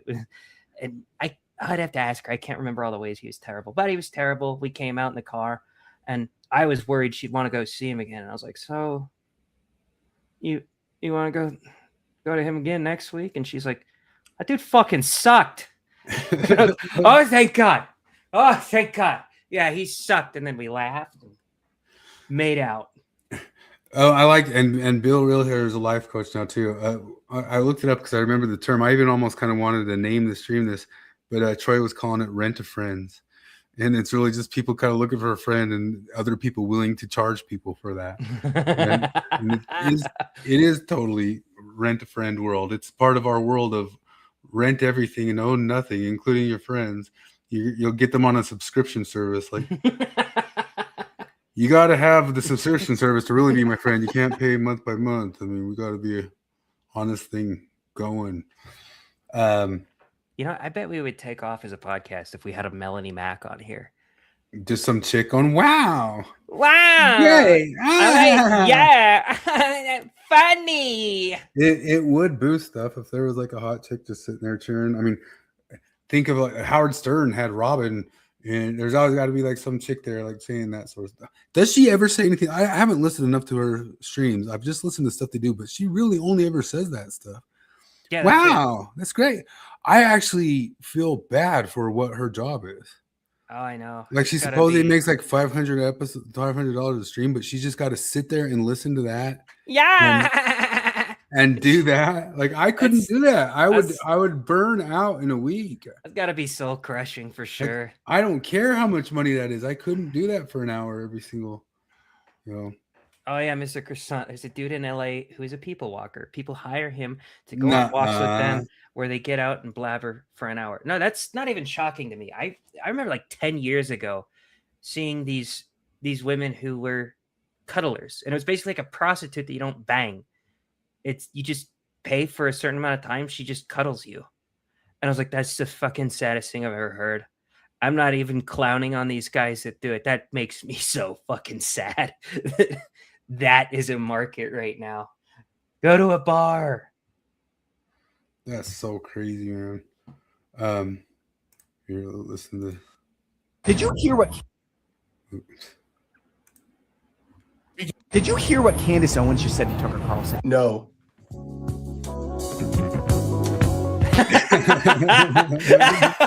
Based.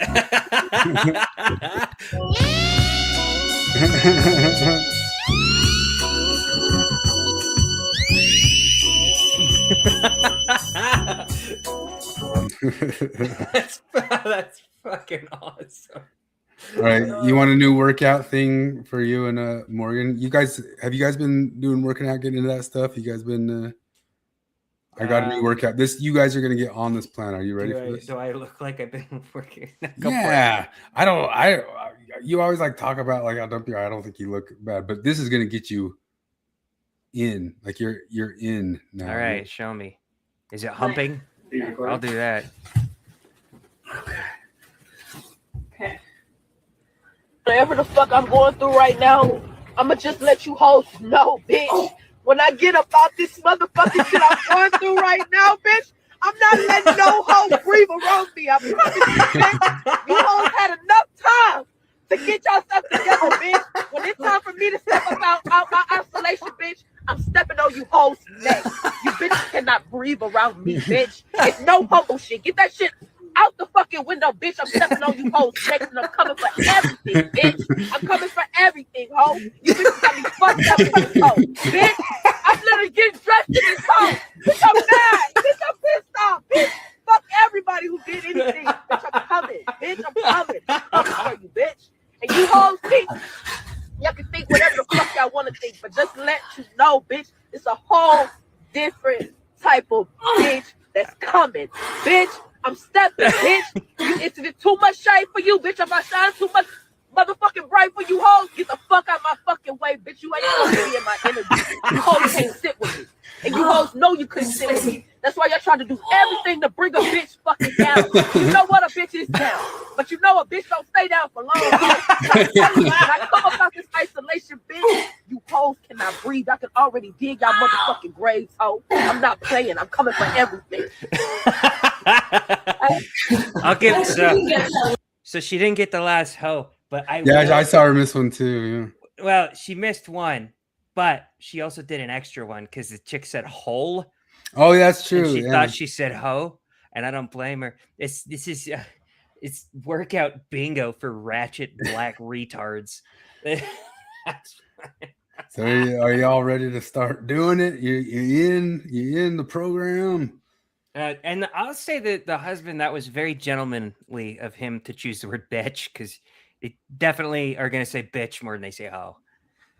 They say hoe a lot for sure, but so in our white supremacist society, we are in the middle over in Risto's neck of the woods, Minnesota.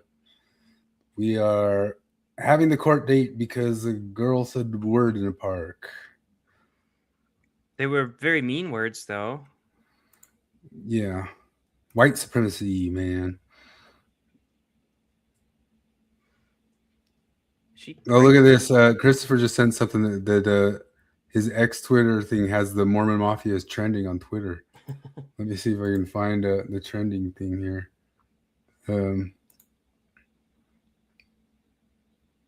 Yeah. No, I don't know what's like going on with the thing. She's probably going to get convicted of something. I don't know what. Like, I don't even know like how or what they're going to do. I mean, they always say disturbing the peace.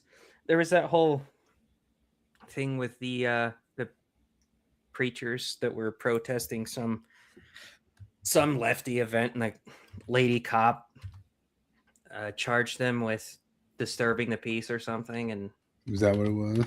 She tried to make it sound like it was because they were using a bullhorn. It was a decibel level, but every time they told her, like, every time she mentioned it, she was like, yeah, if you say something offensive, it's going to offend somebody, then I'm going to. I've said on the nose too much tonight, but she's like, if you say something offensive then that offends these people, then I'm going to arrest you. Sorry, officer, that offends me. Look at this. I looked up hashtag Mormon Mafia, and the first thing that came up is Rebecca Biblioteca. But talking about the Lego stuff. Oh, yeah. We have to ask Morgan about that. I haven't paid attention to it. I stopped following it entirely. But Mobsters and Mormons. Was that a real movie? Yeah, it was. I don't even know that one. Oh, it was a dude in like a Tony Soprano type gets moved into witness protection. He goes to Utah, and his Mormon neighbor tries to convert him, and eventually does. And he gets. It's funny because the whole end of the movie is the guy is the main character is called as bishop, and because of him letting the mobster in, like an explosion happened at the church. And so now everybody hates the bishop because there's gang violence happening at the church. And when they go to sustain or reject, it pans away, and then his mob buddy's like, "So, did you get your promotion to bishop?" And he's like, or did they all vote for you? He's like, "No, all of them voted against me." And he's like, "Oh, I'm sorry you didn't get it." He's like, "No, I still got it. We don't do things by vote, really." This one is pretty like Gordon B does look in that picture like he could be a Holy Godfather shit! or Yeah, he something. looks like Tony Soprano's dad, or not his uncle. Oh yeah, Junior. Junior, Godfather yeah. always sends his guard along with a nice plate of Jello salad. Never go against the family or the first presidency. I'm going to make him an offer he can't refuse. 10% tithing and a mission call. Yeah, RFM. If you want a good time, watch Mormons and Mobsters. Actually, the best Mormon movie out there, and this one, unironically, I like Church Ball. It has the. I haven't seen it. I've been wanting to see it, and I haven't seen it, but it's got a lot of good actors in there. Well, it's got the Forgotten Wilson brother. Oh yeah. Now I can't even remember Andrew Wilson. But it's got Fred. What's his name? He's a funny dude. It's got Gary Coleman. Oh yeah, Fred Durst. Not Durst. Willard. Fred Willard. Fred Willard. Yeah, he's the bishop. He's great. Yeah. I like Church Ball a lot. I gotta watch that. It's not personal. It's strictly business. That's where they sleep with the fishes, I guess. Getting released from a calling. That's pretty good stuff. We wreak havoc on the community by reading the scriptures together. Yeah. I'm Mormon Mafia. Yeah, pretty good memes. Pretty good memes. I feel like they could do better. Where's Mormon or when these come? Is anybody in the Mormon world better at memes than Mormon or? Lego Joseph Smith's pretty good. Oh yeah, he drops some pretty funny memes. Very since I remember I was around to be gangster. Did you Mormon Mafia? Yeah. I think that's about as good as it's getting. Oh, do you think she's gonna keep going with that one or just kind of drop it like she dropped all the other things? I don't know. I want to hear what, because Morgan has an aunt in our chat. Oh yeah. Her and I will go back and forth on the whole Candace things. I want to hear what she has to say about Candace shitting even more on the Mormons now. We had the thing where the guys were upset on Twitter about people using Pie and Beer Day. Yeah, pussies. This is what I always say about this. I don't know how you can possibly grow up Mormon without developing a thick skin. Like, yeah. You grow up hearing people say, "Oh, how many moms do you have?" Or like, "Oh, I hear they baptize your balls in a temple. Some old guy grabs your scrot." Or just shit like that. "Oh, they do sex stuff in a temple." And how do you not just get used to that and kind of laugh at it a little bit? Pie and Beer Day, and that's one of the least shitty Yeah, things. I can't see getting offended at It's that just one. kind of a joke. It's just kind of.